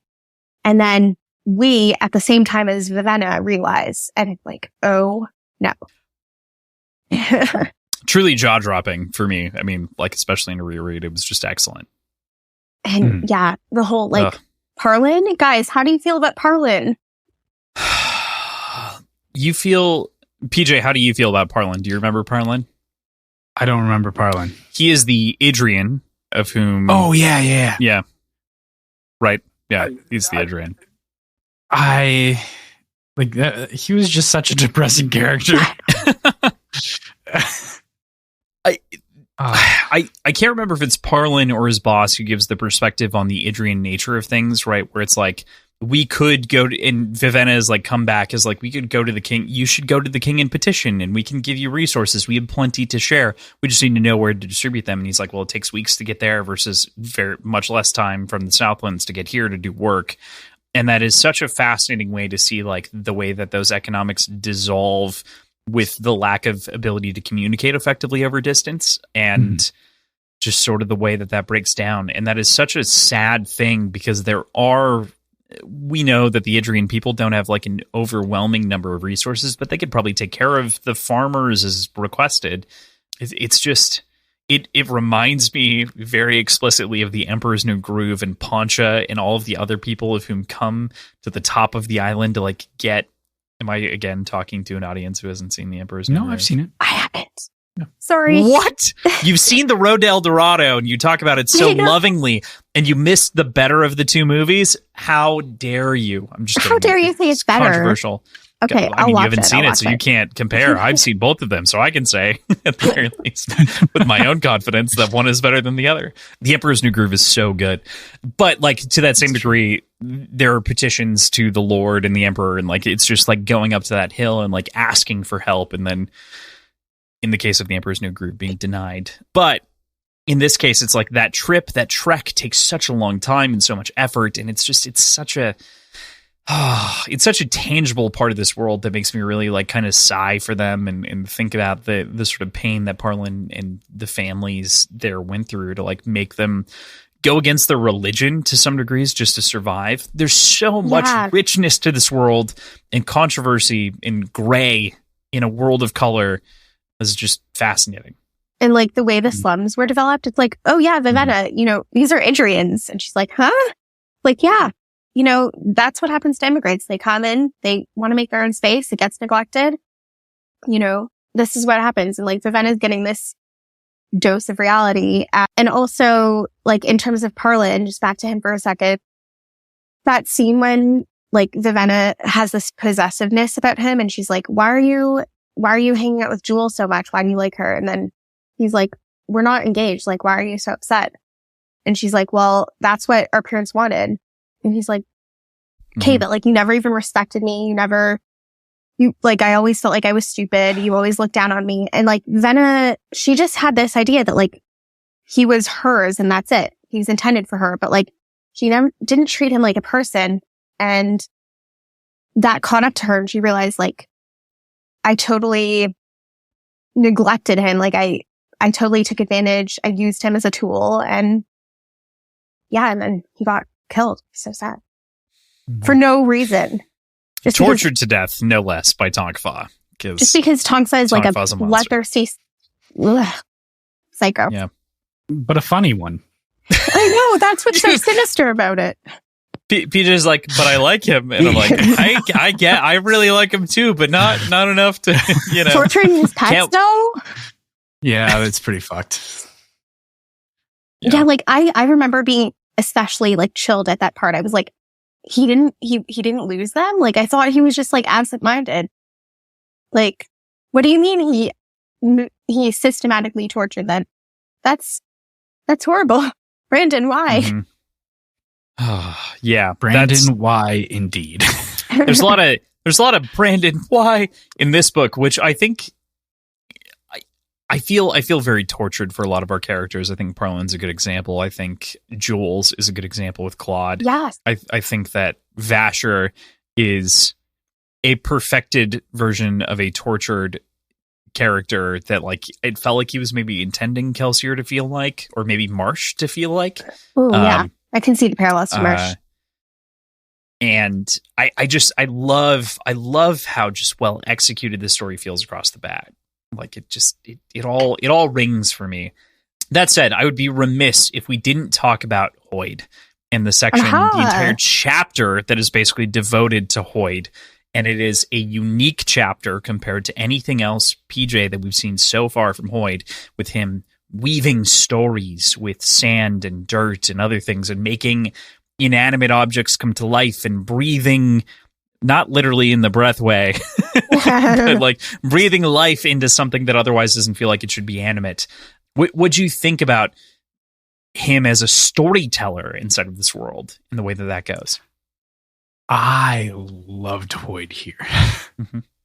Hoid here feels so much more like a full character, but just the amazing theatrics to his storytelling and the props that he brings to life, and like it's just so fucking cool. It's just so cool. He's got that flair, and I wish we saw more of him. We get that sort of one interaction, and that's about it, right? Like, do we see him kind of? No, I don't think so. I think that's it. Or I think that might be it. Yeah. Yeah. I really appreciated Hoid here. What do you think about the young face with the white beard? Interesting, eh? Yeah. It's described as almost like, it looks like it's a fake beard, right? Yeah, or that it looks like it's died because it's not possible to have a white beard. I'm sure there's a reason for it. But I don't know what to make of it. And it's basically just shooting in the dark at this point. So at this point, PJ, I feel like I have to throw out this theory, right? Given some of the things that we know, and I'm not going to tie this in too much to Hoid, but it kind of ties back to Hoid, right? Talking about world hoppers and people that move between worlds. There is that character in the Hero of Ages of whom whistles and has perfect pitch in all the different scenes that he's in with Spook. And by God, I want to remember his name. With Spook? Yes, with Spook in the Hero of Ages. He's the informant. He's the guy who leads him into all the meetings. Yep, I think it does start with a D. Why am I not remembering this at all? This is my first time even picking up on that. Like, thanks, Dern. Kross, His name is Dern. His name is Dern. But specifically because he has perfect pitch, makes me believe that he's a world hopper. Because when he whistles, he's like, there's almost like a sickly pureness to it, is the way that it's described. And so I can't help but think that he is in a similar vein to Hoid, like traveling the worlds and being this sort of world hopper. We haven't met, more than Hoid and Jasna not Jasna, Jesus. And Chris, sorry. Yeah, Chris and Jasna get confused in my head all the time. Yeah. Is there any credibility to Dern being Hoid? No, I don't think so. None of the traits match. Well, he is like a classic, like through blindness. Yeah, informer. And yeah, that's an interesting theme to explore, actually. Like, why is Hoid like blind in some of his iterations? Like, what does that mean? That's a good point too. Interesting. But Dern in particular in this moment like stands out to me as a world hopper, in particular because of the perfect pitch that comes from this heightening, and it feels like he has biochromatic breaths potentially and is on that level. But then Hoid also feels like he's bringing in other magics to like tell this story, or other tricks at the very least to tell the story the way that he does. And it starts to pose that larger question of how many people really move between planets and do all of these different things. Yeah, like seriously, Hoid has to have a really full appointment book, because how is he getting, everywhere and being everywhere all at once? Need a timeline. I want a timeline on how much time there is between like this and Mistborn. We're on the subject of Hoid. I wanted to bring up that I think like it's true in basically all of Brandon's books, but especially comes through in Warbreaker, that there's this like profound love and respect for stories. And it just comes up so many times. Like we have the Hoid story, and we can see how like profoundly Ciri is affected by it. And she like cries because it really just resonates with her and affects her on that level. And then we have that book of stories that was actually the first thing that connected Ciri and Suzerain and helped them build the relationship. And like, I was talking to a friend on Instagram recently, and she was saying one of her favorite parts of Warbreaker is like when Ciri and Suzerain are like first starting to talk and get to know each other. And then Suzerain says something like, well, in the stories, it happens like this. And then Ciri goes, well, we're not in a story, Suzerain. And then he's like, yes, we are. And, it's a meta statement, because it's like we're reading a story, like as readers, and then Ciri saying it's not a story, but it is. And Suzerain is like, basically whatever we're living through is a story, because it becomes part of the fabric of, anything that happens is really story. This is my favorite part of the book, to be frank. This is why I love Warbreaker as much as I do, is the whole thing feels like it's of two minds that are pointing in similar directions, right? The first one aligns exactly with what you're saying, right? That everything is a story, and naturally we are in a story. Someone is going to tell this someday, our friends, our family. You perpetuate yourselves via stories. And the magic system itself is driven around the life force of people putting themselves into stories and like into animating things literally and bringing them to life, which is, to me, just a great way of expressing the creative process in general, and the way that the story thinks about art and thinks about life, and the way that you, when you put your life and your work into something, lead it in a direction. You give it an intent. You try to make it do a thing. And sometimes it responds in the way that you'd expect, and sometimes it doesn't. And so then you have to pull it back and retry. And that is why I adore this magic system in the story so much, is because of the way that it drags and it brings in those elements. And that is not my favorite quote, but it is right there because I think it really starts to embody the core of why I love this story in this world so much, more than any of the other ones we've explored. Because it feels like it has this heart that is truly grounded in art and love. And it's just, it just gets me. Spin the knife, spin the dagger, Brandon. Do it again. I want another one. Yeah. So bad. It hits hard. It's really hard. Mm-hmm. I hope that was as profound as I thought it was in my own head, because like I have been thinking about this a lot, trying to put it into words. And that's it. Yes, you brought it to life for sure. Thanks. Mm-hmm. Oh, did I? I brought it to life with my breath. Yes. My breath to yours, right? Yeah. That is why I had him sign this book. I missed out on the opportunity to buy an unsigned leather bound and then have him sign it when I was there early, and then he didn't have any more than, like, I think they had 50 in total, but it's fine.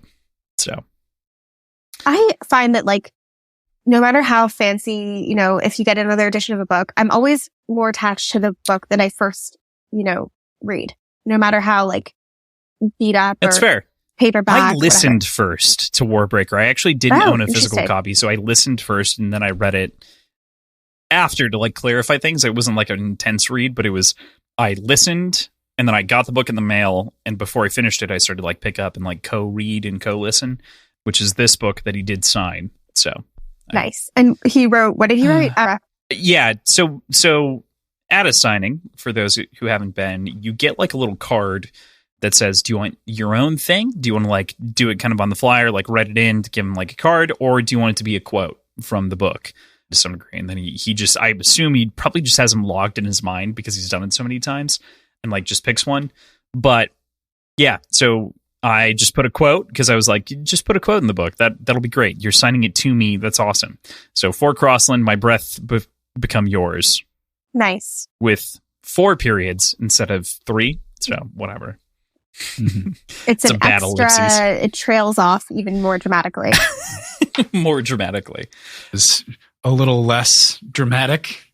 Which book did you get signed? What was yours again? I had personalized? Lost Metal. Oh, nice. Yeah. Nice. Because it was already signed, so I had him personalize it. For PJ, I'm going to need your hat. Nice.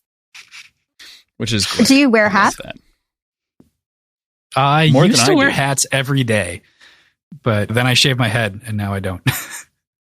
Makes sense. Yeah, I used to also wear hats more often, like just as a fun accessory, but then I also cut my hair. Not that PJ, really. you have such a you have like a good hairline, and you shaved your head, and I don't. I understand. Okay. I get it. I don't know. I get it. Talk about random criticism, but like you compared to your dad, you have a great hairline. It just, this came up in the Discord today where you're like, I'm not a bald piece of shit yet, that Adam found in his old Twitter likes. Oh yeah. So my dad went bald at 17. Yeah. Wow. Okay. So I have avoided that fate. Mm-hmm. But my stepdad did as well at 20, but mm-hmm. yeah, he just started to go bald, and he had up until that point, he had a mullet, and he just shaved it all off and called it from there. Good call. Yeah. Good call. I mean, at the time, mullets were cool. So he went from cool to, oh, you're one of the nerds that sits in the computer lab. Got it. Cool. Neat. I mean, but if you have a mullet and you're starting shiny. to go bald, then it's better to shave it than to have a balding mullet, That's true. Can you imagine if someone had like the ring around their head, but still had a mullet? Like they had the ring growing in that goes, and it just goes all the way around, but they still have the mullet. It would just look so gross. I'm so excited. No. Someone has to do that. No. Some costume designer out there, please make that wig. I will wear it. I'll do it for free. Wait, how would it be a wig though? Because it would have to be like part bald cap, part. Oh, it would be bald. So like you naturally, it would have to be part bald cap in order for the whole wig to fit. So it would be like a bald cap. Kross will have to shave his head in order to make it work. Right. I would do it for no money. just no money. Style your hair that way then. At that point, I can't do that. But yeah. Okay, we that's a sidetracked tangent. so hardcore. Someone's got material. No, that's going to stay. That one's for sure going to stay. I'm just kidding. But I did want to make sure we didn't leave anything on the table with Hoyd. Oh, right. Before we move on. Any other thoughts? Like, okay, as much as I, like, especially talking about the theme of the importance of stories, as much as I respect Hoyd in that sense, I do think that he can feel like a bit of a mouthpiece sometimes because he comes in at these convenient. Sorry, a mouthpiece or mouthpiece, like to, share ideas. I was just making fun of your accent. I'm so sorry. I love you dearly, but it was, okay.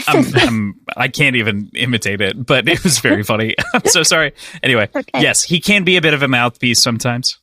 Yes, like just kind of to say what Brandon wants you to understand, Mm-hmm. Yeah, he does. So I'm curious on PJ's thoughts on this before I hop in and add my context to some degree, or like my thoughts, because I think that I have a hard time not being fully colored on Hoyd. No pun intended, or pun intended. Again, this is it's very funny to me collectively that my favorite Brandon Sanderson book is the book that color is so heavily focused when I am so intensely colorblind. And that is so fascinating. And I want to talk about Susabaran in a second here and the color relation that he makes, because it is so in key with the way that I see things. But PJ, before we get there, Hoyd is a goddamn mystery to me. And I don't know, like, we know that he was there and witnessed the shattering. Textually, like that's what I know about him. So like, I think he's imbued with some sort of power through that. Secret History. Yeah. That's in Secret History. Yes. Yeah. I was trying to figure it out. Yeah. Yeah. Right. But like, I don't fucking know. Yes. I think that's his intention. He doesn't want you to know anything. He doesn't want you to have a good handle on him at all. To your point though, Ziva, that you were talking about, I do think that Hoyd is occasionally used as a bit of an info dump, but he's the most fun info dump that there is, if that makes sense. Like I feel like he is often used as a tool to either be the cog in a lot of stories or otherwise, which can feel cheap, but I am along for the ride, and so I feel like it's okay. I've equated this before in other stories, but Randall Flagg /RF in a number of Stephen King books operates the same way, and Hoyd follows a lot of the tapestry that Stephen King used. So, I mean, I understand it. I've gotten it since I was a little kid, so I'm down for it, but I also have a lot of faith because Stephen King has paid off Randall Flagg in such a fantastic way, wherein I don't know if Hoyd pays off to the same degree yet. So, like, I have some, like, interesting co-character universe quasi stuff backing this that I'm okay with. Okay. So yeah, I know that that's a difference between us, and I know that you're currently reading The Dark Tower, so I don't want to give up too much, but yes, I have temporarily, there's a lot of series that I've started and then okay. I just mean like that's where you're at. Yeah. That's where I'm at. I was going to say And Hoyd and the annoyances therein. Oh, he's not actually that annoying in this one because he only shows up. Right. Like, he's very straightforward. Yeah. Well, as straightforward as Hoyd can be, which is not straightforward. But yeah, I mean, what do you think about the story's effect on Ciri? Why do you think it resonated with her so emotionally? I think a big part of it is that he was so open and so honest, and like he's the first person that she's talked to that gives a full description to the best of his ability that of what's going on. The theatrics probably help. Yeah, true. But I think for the most part, she's not getting a canned answer to whatever she's asking or talking about. Right. I think Ciri is just looking for answers, right? Like she is just searching for something to find inside of this environment. So she's more approachable than most, which is why I don't think that she bucks at the idea of being told the story, and also takes it the way that she does. It sounds like you breathed heavily. Did you have an I was just interjection there? thinking. I was just So okay, so for Ciri, for me in this moment, I really love chapter 32 because right around that range, because this is when a lot of characters' stories shift, and we shift into basically part 2. I would say right around this point, and I think this is when Ciri also realizes that like she should be engaging more with Susebron as such. Like there's so much more trust and faith. And she's beginning to play the court game very well in the way that she's manipulated Lightsong to make this happen to begin with, outside of the purview of Susebron's immediate court. So, while I don't know that there's anything back-breaking that like Ciri takes away from this, it feels really good as a reader, and that's why I say that like Hoyd kind of has this info dumping place in this story, where it's much more world building and context building. Of course, she hasn't experienced the world outside of the Idrian knowledge, and so there's a little bit there, but yeah. Does that fully answer the question? yes, that does. Okay. I was looking for answers, just like Ciri, and I got them. Okay. Some. Yes, some. May not have been complete, but Well, I mean, technically the story is not complete. You know. cool. Yeah, I mean, we're missing one of the scholars, and everyone else is now dead. Oh, you mean Claude is alive? Yeah, but the scholars. ish, and Vasher is alive still. Well, right. Vasher is You were alive, but I counting mean, him we've already. got, right. Oh, 2 people can keep a secret if one of them is dead, right? Like yes, that kind of idea, right? True.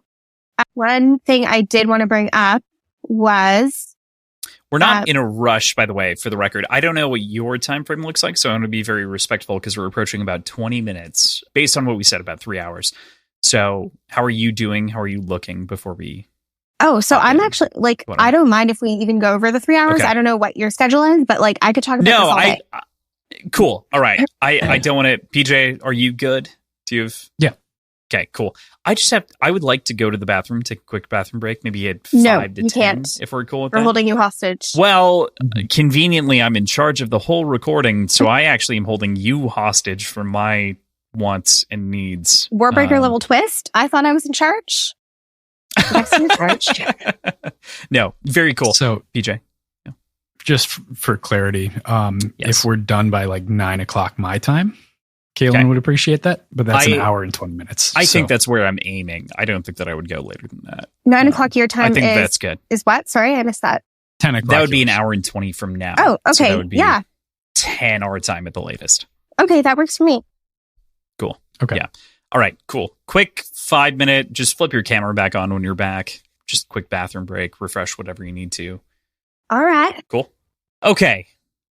We've got a lot left to talk about instead of Warbreaker. There are a couple of different directions we could spin this in. I think one of the most interesting ones is to think about the priests and how they relate to the environment here with the world and how they interact with these gods, of whom are, as we learn, like very fragile despite being immortal beings that are like taking in these lives and are required to have these sacrifices to them kind of on a daily basis. There's a lot here to unpack as it relates to the returned in both the sort of sacrificial context as well as the priesthood that surrounds them. What do you guys think about the returned as an element here? I mean, it inherently makes for, like, even if they're not actually gods, it makes for a naturally reverent set of beings. Like it makes for a very easy localized religion to be formed around them, because they're so rare. And like, how else do you explain it but to be something divine? You know? Yeah, I mean, sorry, go ahead. No, you first. Go ahead. I think it also talks about how like they're not actually that rare, that like a lot of people can be returned. It's just there are certain ones that get elevated. And I don't remember how that's determined. Do you remember? I remember that it's about 25 of them, and that, like, anyone can become returned, but very few actually end up making their way to godhood for one reason or another. And I think that is like a subtle hint at the idea that they are actually more mortal than they appear on the outside. Both by the way in which, like, you have to take in a soul every day, and so, like, recognizing someone that needs to do that is its own problem. But then on top of that, like, you could just be stabbed like any other person and die is another thing for the returned. Yeah. I mean, like, just thinking about the petitions, that's brutal. If I was, if I was in the court of God. Yeah. Ugh. No, not that. Not even that. No, I just mean the whole thing. Like yeah. Oh, yeah. The whole process. Yeah. But, like, having to endure, like, people coming up to you and saying, like, my parent is dying, my child is dying. Like, I need can you help me? And then just being like, do I value my life or do I value this person? And, like, I just don't know. I'm surprised Lightsong didn't crack before this, because I think I would have gotten really depressed, or, like, I don't know if I could deal with it. A genuine question to each of you. I think this makes for a fun point. What would it take for you to choose to give your own life to heal one person? What would be the thing that breaks you? What if anything? It's a very deeply personal question, but what makes you make that choice? Now, as you know, I'm a deeply selfish person. Yeah. I'm very aware. PJ does not have a selfless bone in his body. Of course, kidding. PJ is deeply selfless, actually. When it's selfish, it's me. You should know that at this point. Guy, don't turn into Lightsong, okay? You don't underestimate yourself. I've been Lightsong the whole fucking time. That's what you didn't understand. I feel like it would have to be a situation that, like, stands out as something that benefits more than just to the person that I'd be giving life to. Like, someone that is on the cusp of a breakthrough for a, like, life-saving technology or something like that. You have to be selective. That's the problem. So trying to maximize the philanthropy through one life. Like, what's going to benefit the most people? Yeah. Basically. I love that for you. The thing is, how can you determine that? It's just... It's brutal. And when you're confronted with those, like, consistent petitions day in and day out, like, that would be... Ugh. Mm-hmm. There's a Jewish proverb that says that one person is equal to a world. So I think that even not, like, even if I didn't have any context of, like, how many people is this ultimately going to save if I help this one person? It's like, well, even if you can't see the outcome, like, one person, you can generate a world from them. Like, it's hard to, like, trying to put it into words, but basically, like, one person can Everyone have more has impact their impact than you. Yeah, exactly. So I really don't know. Like, I think that I don't know how long I'd be able to handle it. The only thing that I think would keep me, like, going in the court of gods would be if I was able to understand my purpose. But know? Is this not their purpose? Like, this is their purpose. But also, but it is, but, like, I think it's implied that they also there's something that they're brought back for. And it's not necessarily to give a petition in that particular moment. It could be, like, a major pivotal decision that could, change the tide of, like, what Lightsong did or what. And I think it's, like, a parallel to how, like, we live our lives. We don't know what our task in the world is when we're born. We don't know what we're supposed to do. There's nothing telling us, like, this is your purpose in life. You have to kind of go in blind and figure out what you're meant to do, Become a radio announcer. Yeah. No one gets that on their report card as they come out of the womb. Like, you are bound to be in charge of 97.3 Kitty FM, and you are not going to do anything but that until you die. No one gets that, Mm-hmm. Yeah. Yeah. An exaggerated example. I totally agree with you. That makes it so difficult to evaluate this choice. That's why I think that it's a fundamentally very interesting question of where people draw that line in their own life, or where you would choose to sacrifice yourself. So there's a couple things to add. PJ, go ahead. Oh, sorry. One is like you kind of have to give yes or no's as they come. You can't just hear all the petitions and then choose one. I know, and like pick the one. Yeah. You're not picking the best. You're taking them as they come. Yeah, that's a difficult thing.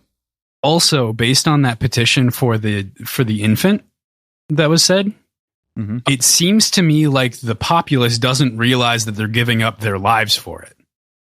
I think that's also the other side of things, is that they don't understand the extent to which, and the frequency to which these gods respawn, quote, that's something to consider in its own right. But I'm saying from the perspective of a god, right? Like, if you think about the whole system, I agree with you, PJ. We're in a tough spot where it's very hard to iron out when it makes sense to do what, and when the people think it makes sense to go for them. Which is also brutal. Yeah.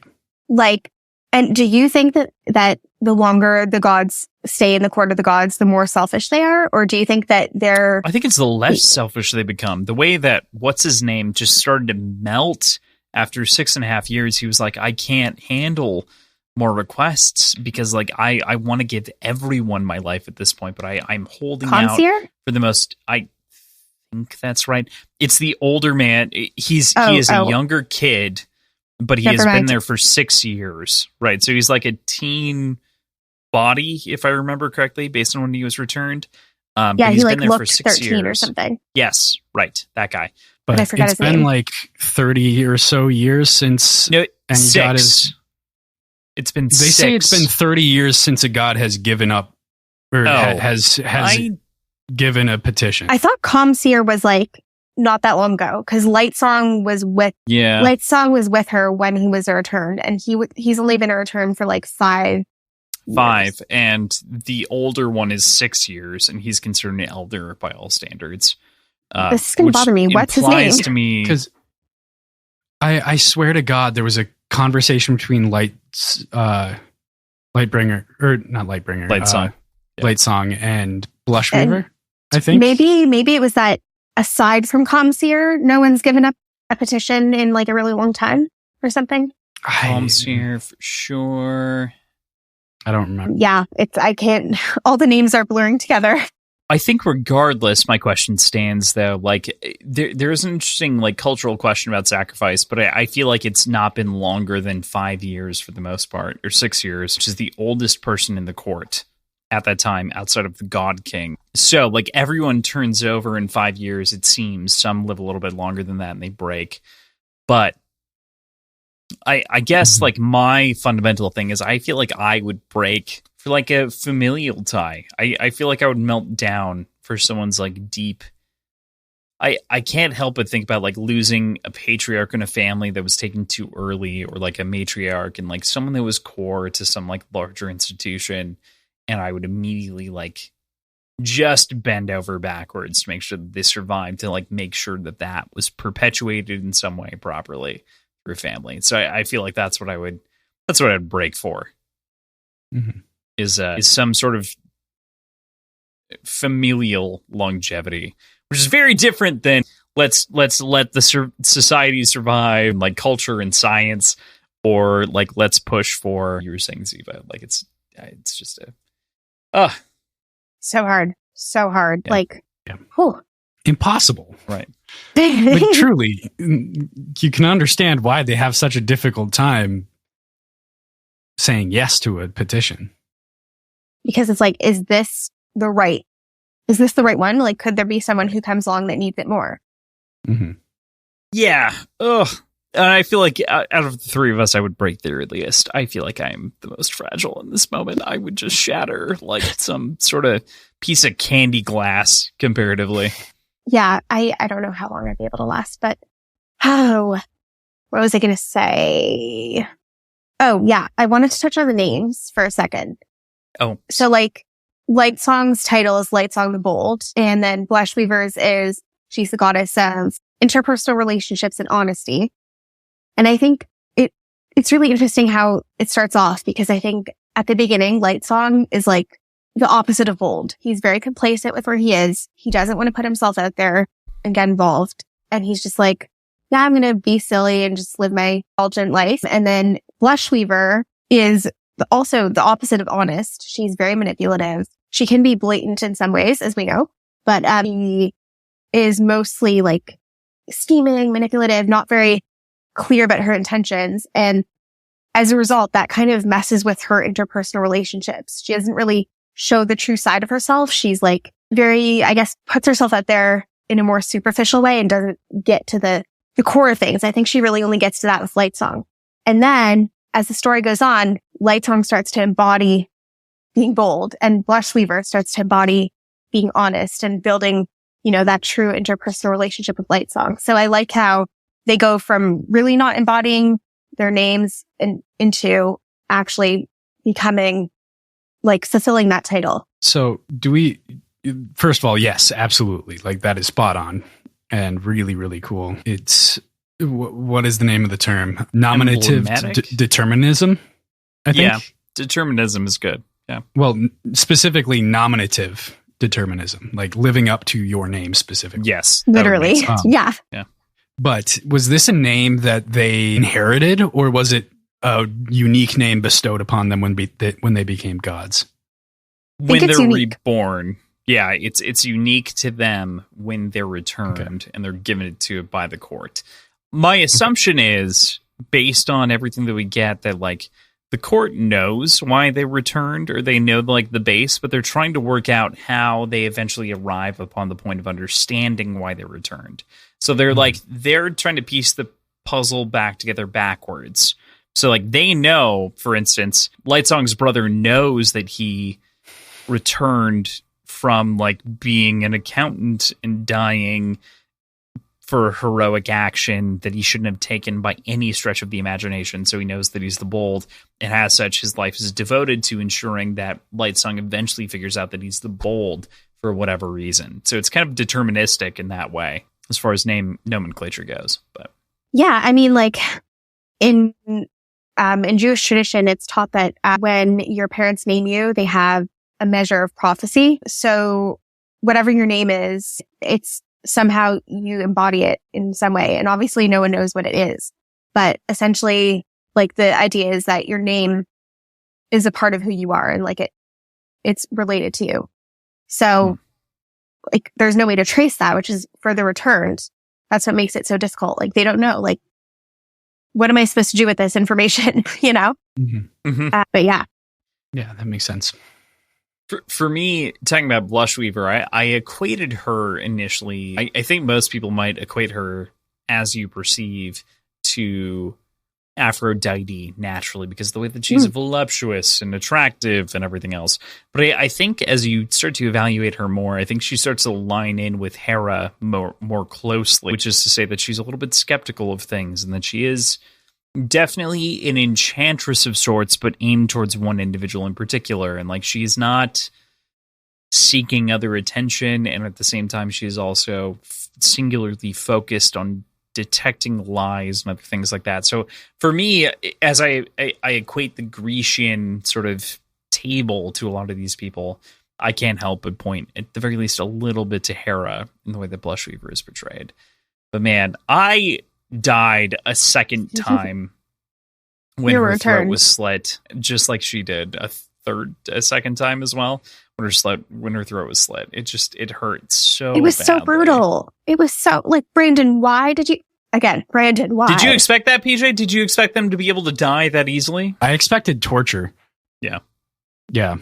And for Lightsong to see that, oh my gosh.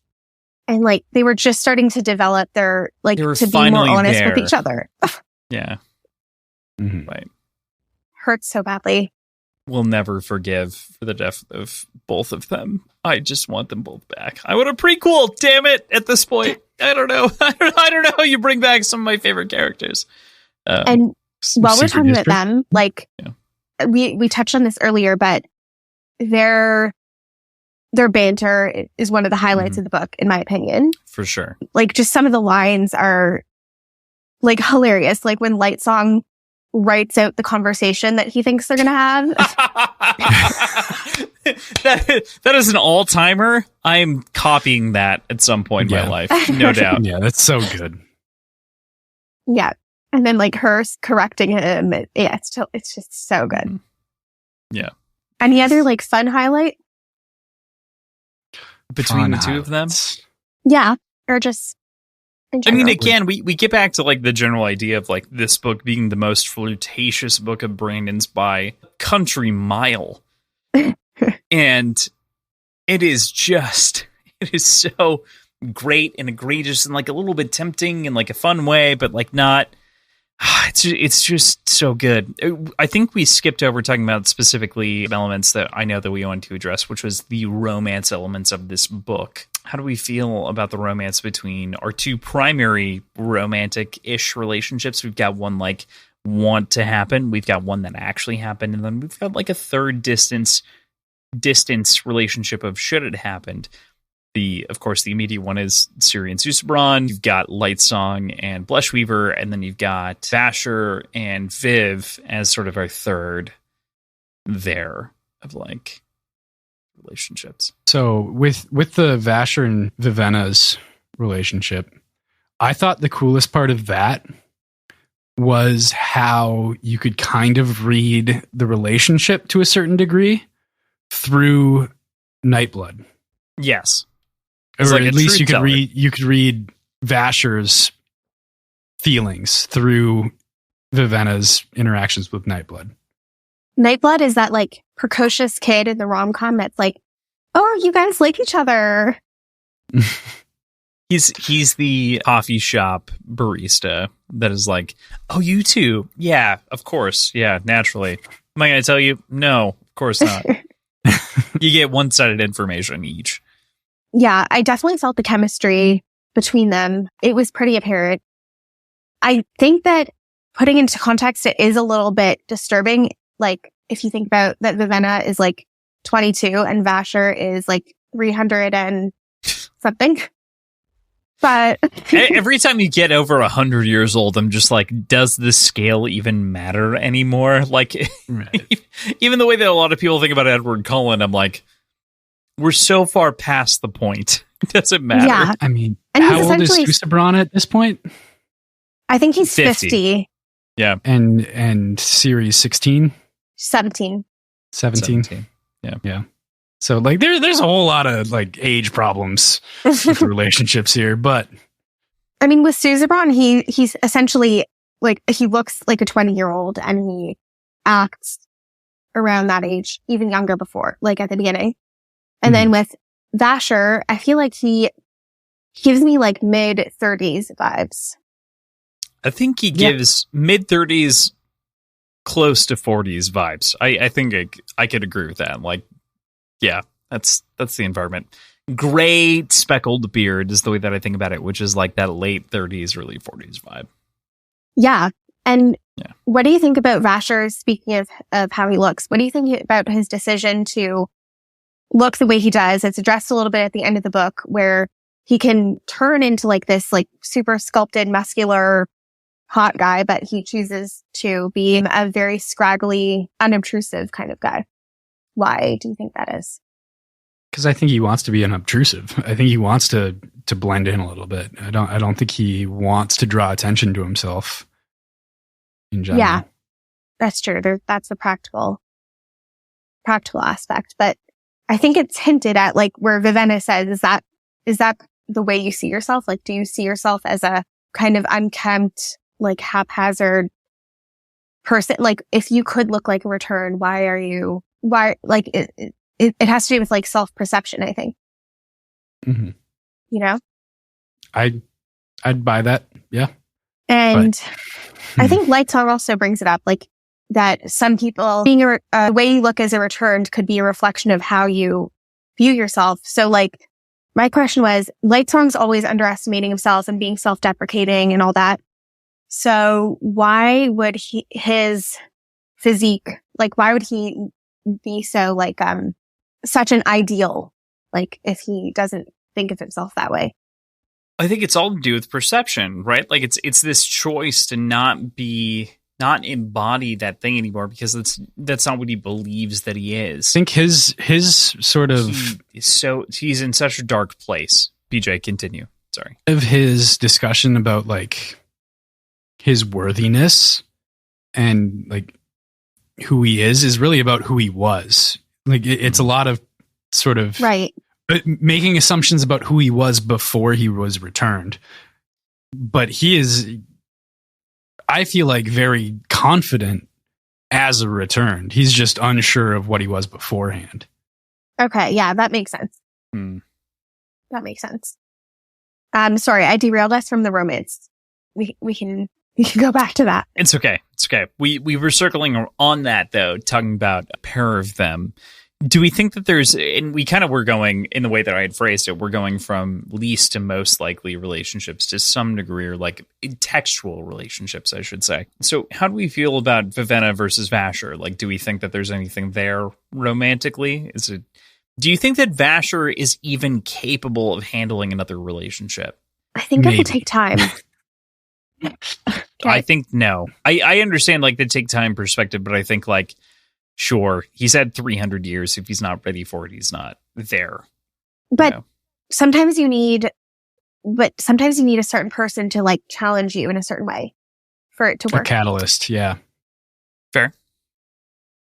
Because if he's been like a lone wolf for so Ziva, long, I'm going to be hopeless and alone for all of my life. That's the game plan. That's the move. Like that is the whole vibe.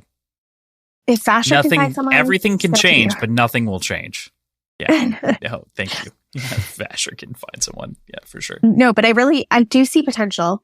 I do see it. I could see it happening with just Vasher in general, or with Vasher and Viv. Like that's with Vasher and Vivenna.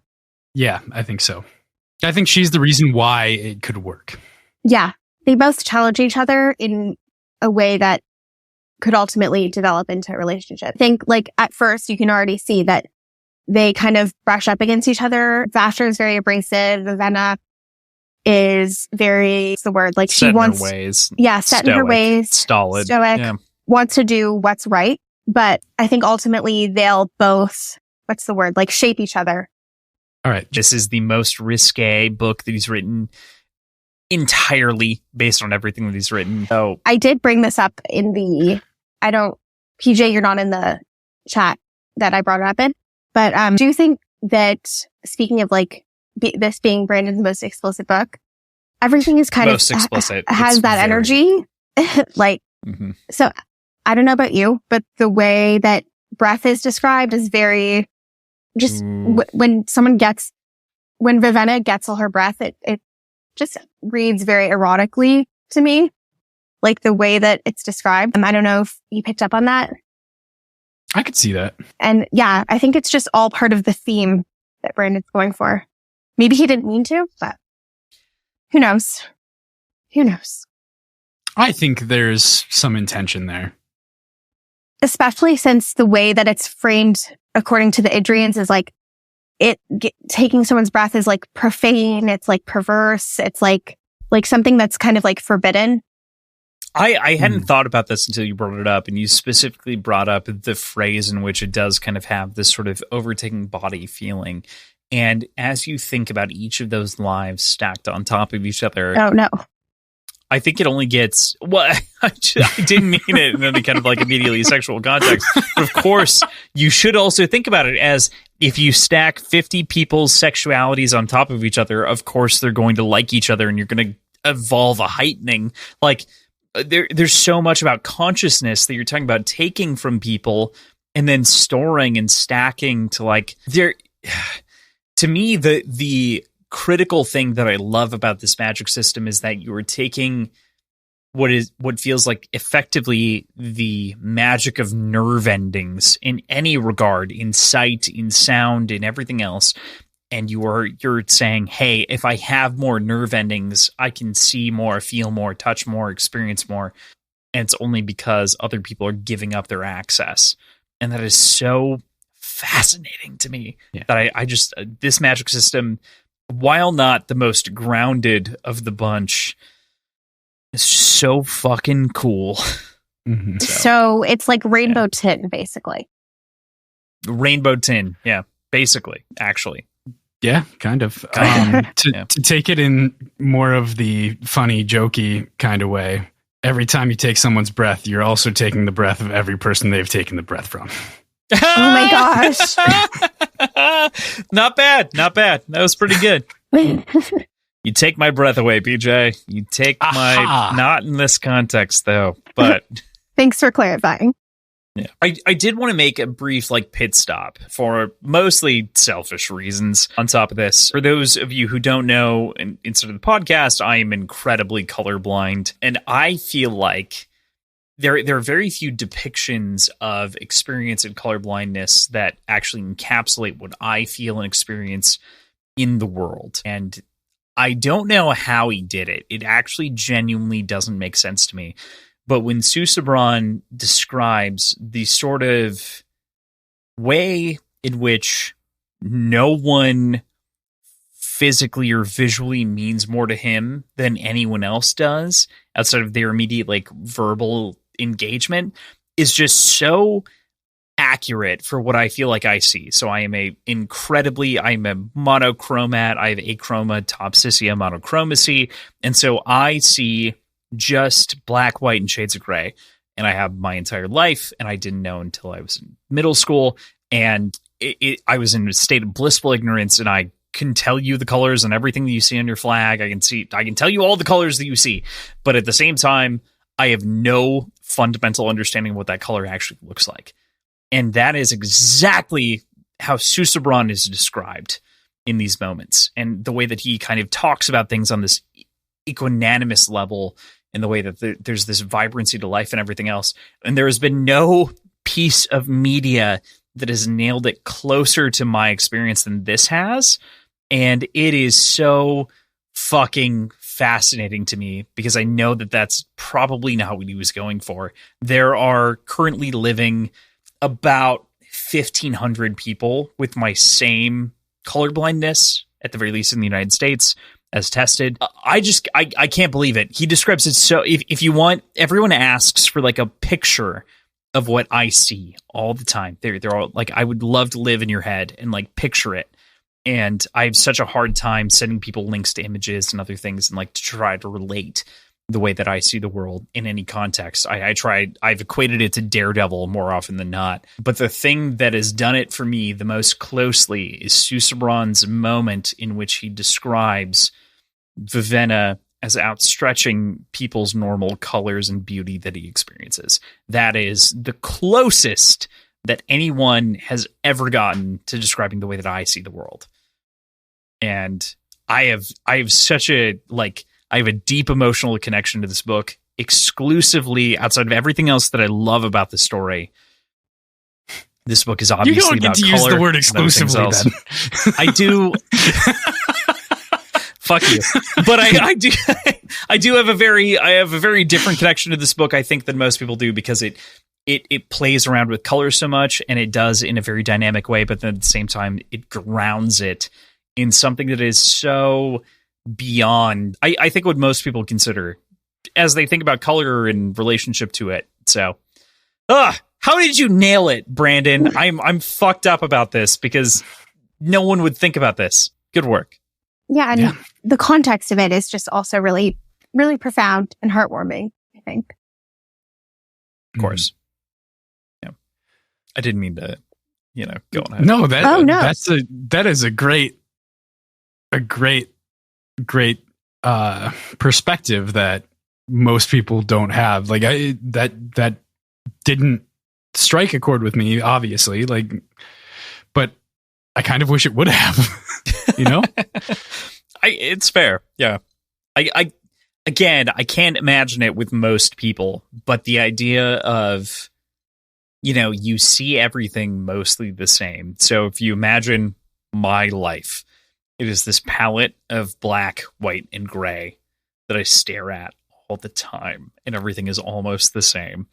And you see someone that is so vibrant in other ways in life that it stands out to you in a bunch of physically discerning ways. It's incredible. You love it.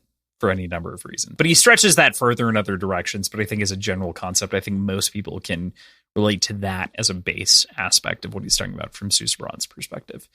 But he gets so like just slightly he gets so slightly specific surrounding this idea that he can't even discern color. And that's what like breaks my own soul down a little bit, where it's like, no, I get that. Like, I will get so drunk that I no longer interpret color. And that is like a fun thing that happens. But like, I've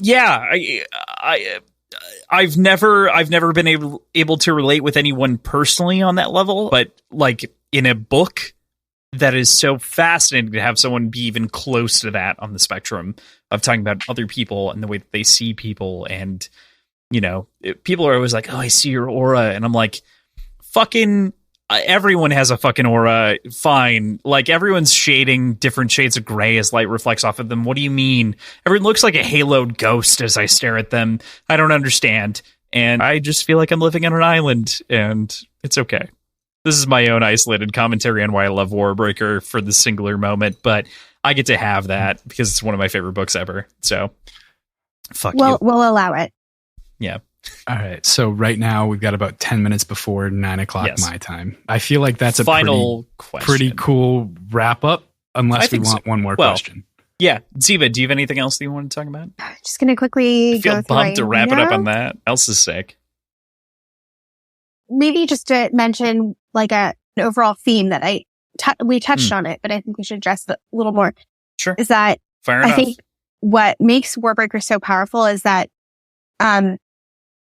nothing the characters assume or the reader assumes happens the way you expect. And obviously with a lot of plots, that's how it works. You have twists, but like in this case, it's not just about, oh, I didn't see that coming. It's about the way that characters perceive things, not what they like. Idris's attitude to Halandrin, right? Like their perception of like how profane it is and how they don't do things right. And then Vivenna gets there and she hears from Jules and other people and she realizes like, wow, I had the wrong idea the whole time.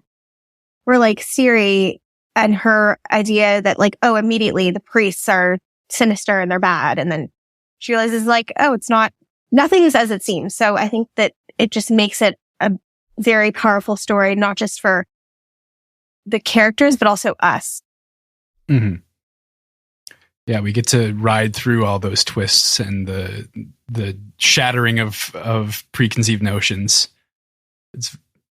It's really satisfying. Yeah. Like we get to become that kind of.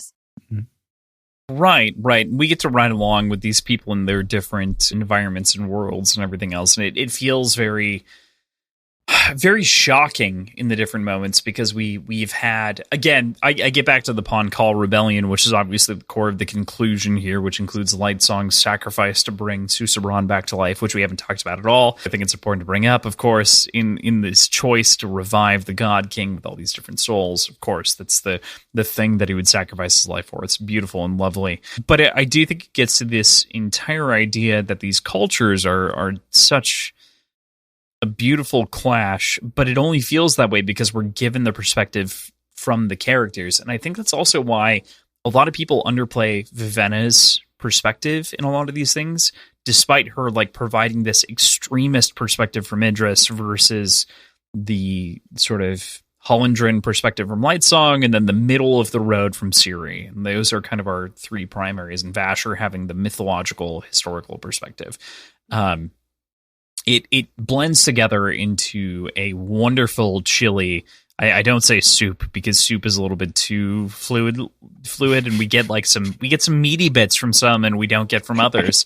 I think that's important. Fuck you. It's so many beans, but there's some fucking good ground beef in there that might be Italian sausage, and you can't tell, but it's still spicy and tasty, and you don't mind. It's a stew, not a right. Yeah, it's a stew. Right, a chowder. Precisely. And you take that bite and you're just excited each time you reach back into it as you read these chapters, and that's fuck you guys. I love that about this book. I love that about this book. I'm not laughing at you. You're laughing at the stew. I get it. No, PJ started she's laughing at me. PJ's And laughing I'm at me, laughing at though. you. Yeah, right. So it's all circular. But I adore the story for so much of its complexity that it tells behind the scenes with a lot of these characters. Sorry, once I start laughing at Andy, how dare you? It's fine. It's fine. How many things do you exclusively adore this book for? All of it, PJ. It's in my top 10. You know this. I said at the beginning, I put Words of Radiance. I lied. It's Warbreaker. This did reiterate in it, though, over specifically, like, even talking about it also, like, solidified that for me over top of Words of Radiance. Words of Radiance is brilliantly written and I love it. But I am confident that this is my favorite Brandon Sanderson book in the end. elite choice. I agree. It's pretty great. Yeah. Oh boy, that was a whole episode. Thank you so much for putting up with us over the course of that whole thing. I do have a final question just to wrap this up with. Jay, if you could be one character and you had to follow their whole plot through the story, who would you choose? Nightblood. Didn't flinch. He didn't flinch. He was like, I would like to be the sword. I do want to be the sword. With the indiscriminate ideology, because I would like to not have to make choices. Yeah. God damn it. I should have seen that from 10 miles away. I did not expect it, though. Good choice. That sounds like a joke, but I'm not joking. I don't believe you're joking at all. I believe you're completely serious. Ziva, which of the characters would you choose? Okay. Part of me says Siri because I just love her whole journey, but I think I really identify more with Vivenna. Also, Vasha's kind of attractive, so if we end up in a relationship, not complaining. So I think you can go with Vivenna. Okay. All right. I dig it. I am fundamentally torn between my Blushweaver side, which I definitely is like, it's a predominant side of the way that I do things. So like Blushweaver, and like I'm not that flirtatious by any means, but I am definitely just manipulative enough to make you not think about it. Don't believe him. Maybe. He flirts with me every time we're PJ, off air. We talk 3 times a week, and you still haven't broken up with your fiance. We talk more than I'm daring that. you. We record 3 times a week, and I'm daring you.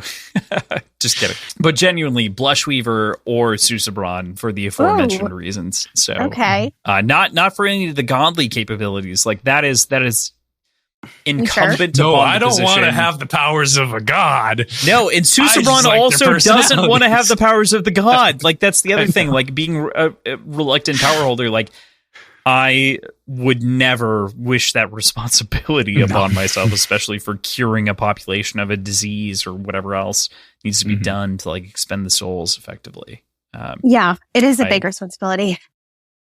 But I will forever yearn as my favorite character in this entire story is Olimar, who is singularly the most wholesome and heartfelt character throughout the entire thing as he loses Lightsong at the end. I will never... I cry every time. I've cried 3 times reading this fucking book. Like, why?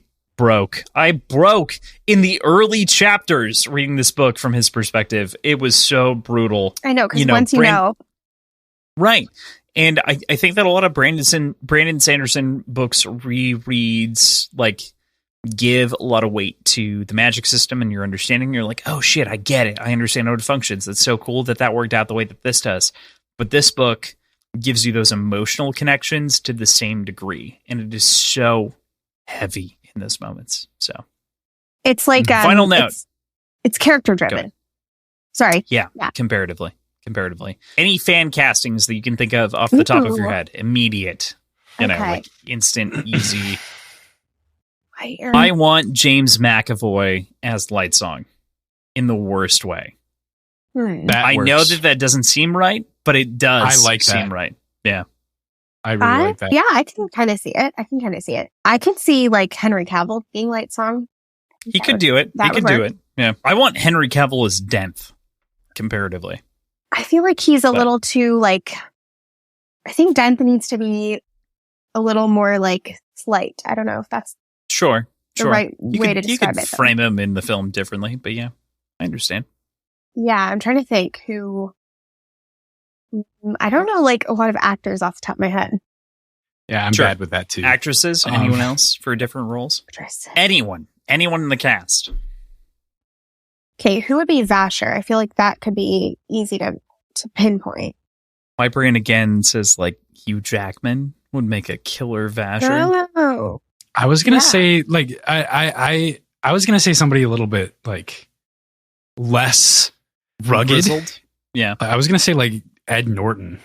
Ooh. Ooh. Ed Norton would make a great Vasher, especially as the like intellectual side of the equation. Right. Yeah. I could see it. Alan Rickman was still alive. I think he would be good Trellides because he gives me Snape vibes. For sure. Trellides, yeah, Yeah. definitely. Either of the female leads? Do we have any? I can't think of anyone. I'm not good at thinking of. I think Vivenna should be Anna Taylor-Joy. Really? I feel like Yeah. she's so like I think so. delicate. But I think that's the idea, is that she was trained to be delicate in this thing, and then she is pushed into a different life, and she has to adapt to it. And I think that would be very interesting. Okay. Yeah. Now that you put it that way, I can see it more. Who'd be Tonka? Oh, that's a great question. I know exactly who I want to be Tonkfa, but I can't remember his name, so I'm going to look it up.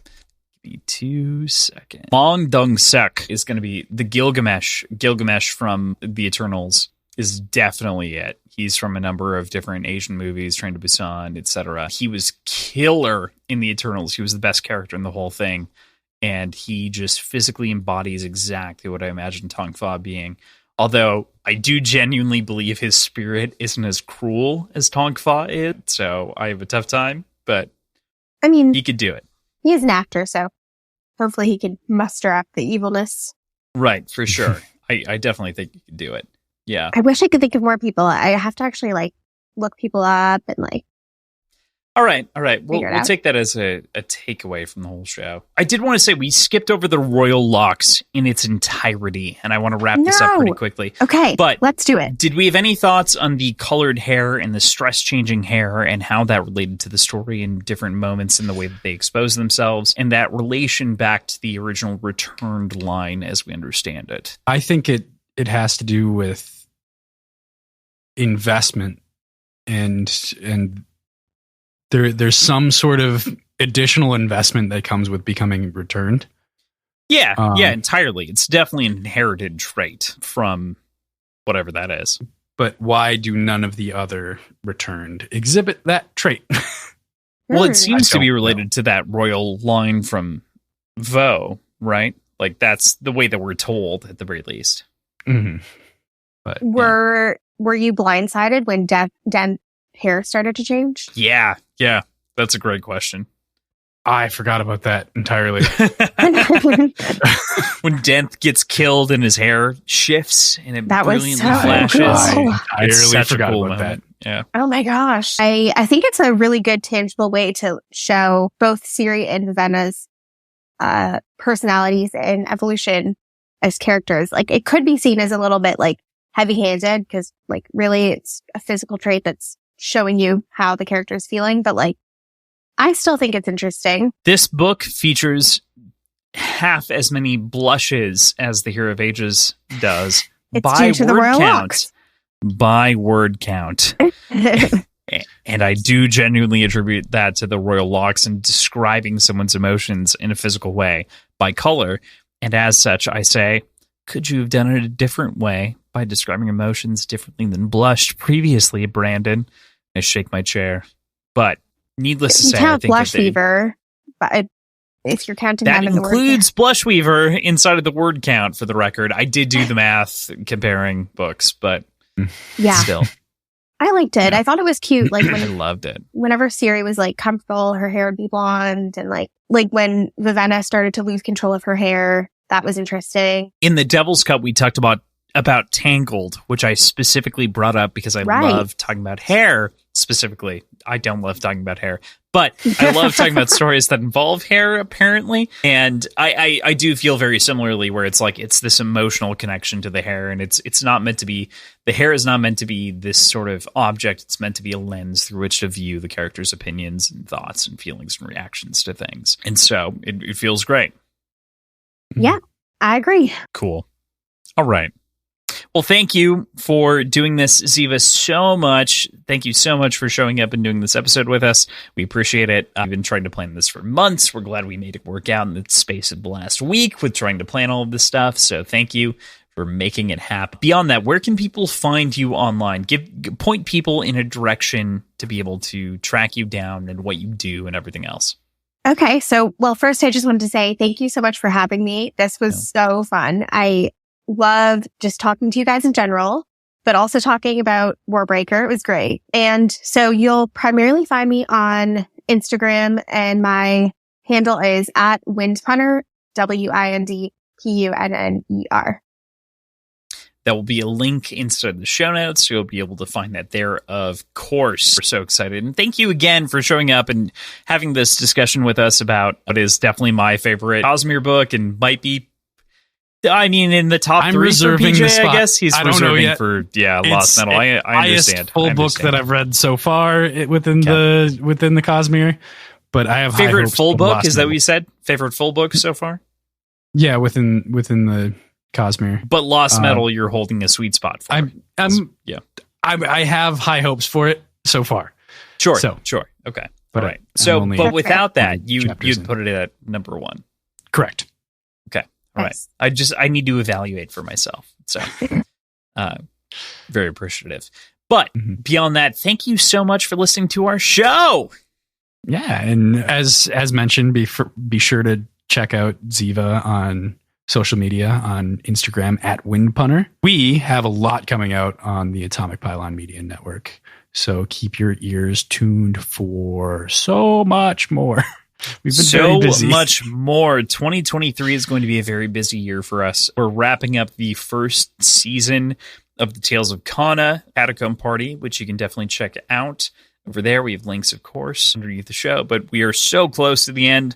It's so satisfying with the great dragon reveal that we're very excited to talk about. If you're listening to this, you've just got a little bit of a head start. Maybe. But beyond that, we also have a couple of new shows that we're excited to announce into the new year. We also have the updated Words and Whiskey show, which is going to include Thomas from High Key Obsessed, as well as Ben and Aaron from Howlerpod, which we're very excited about including.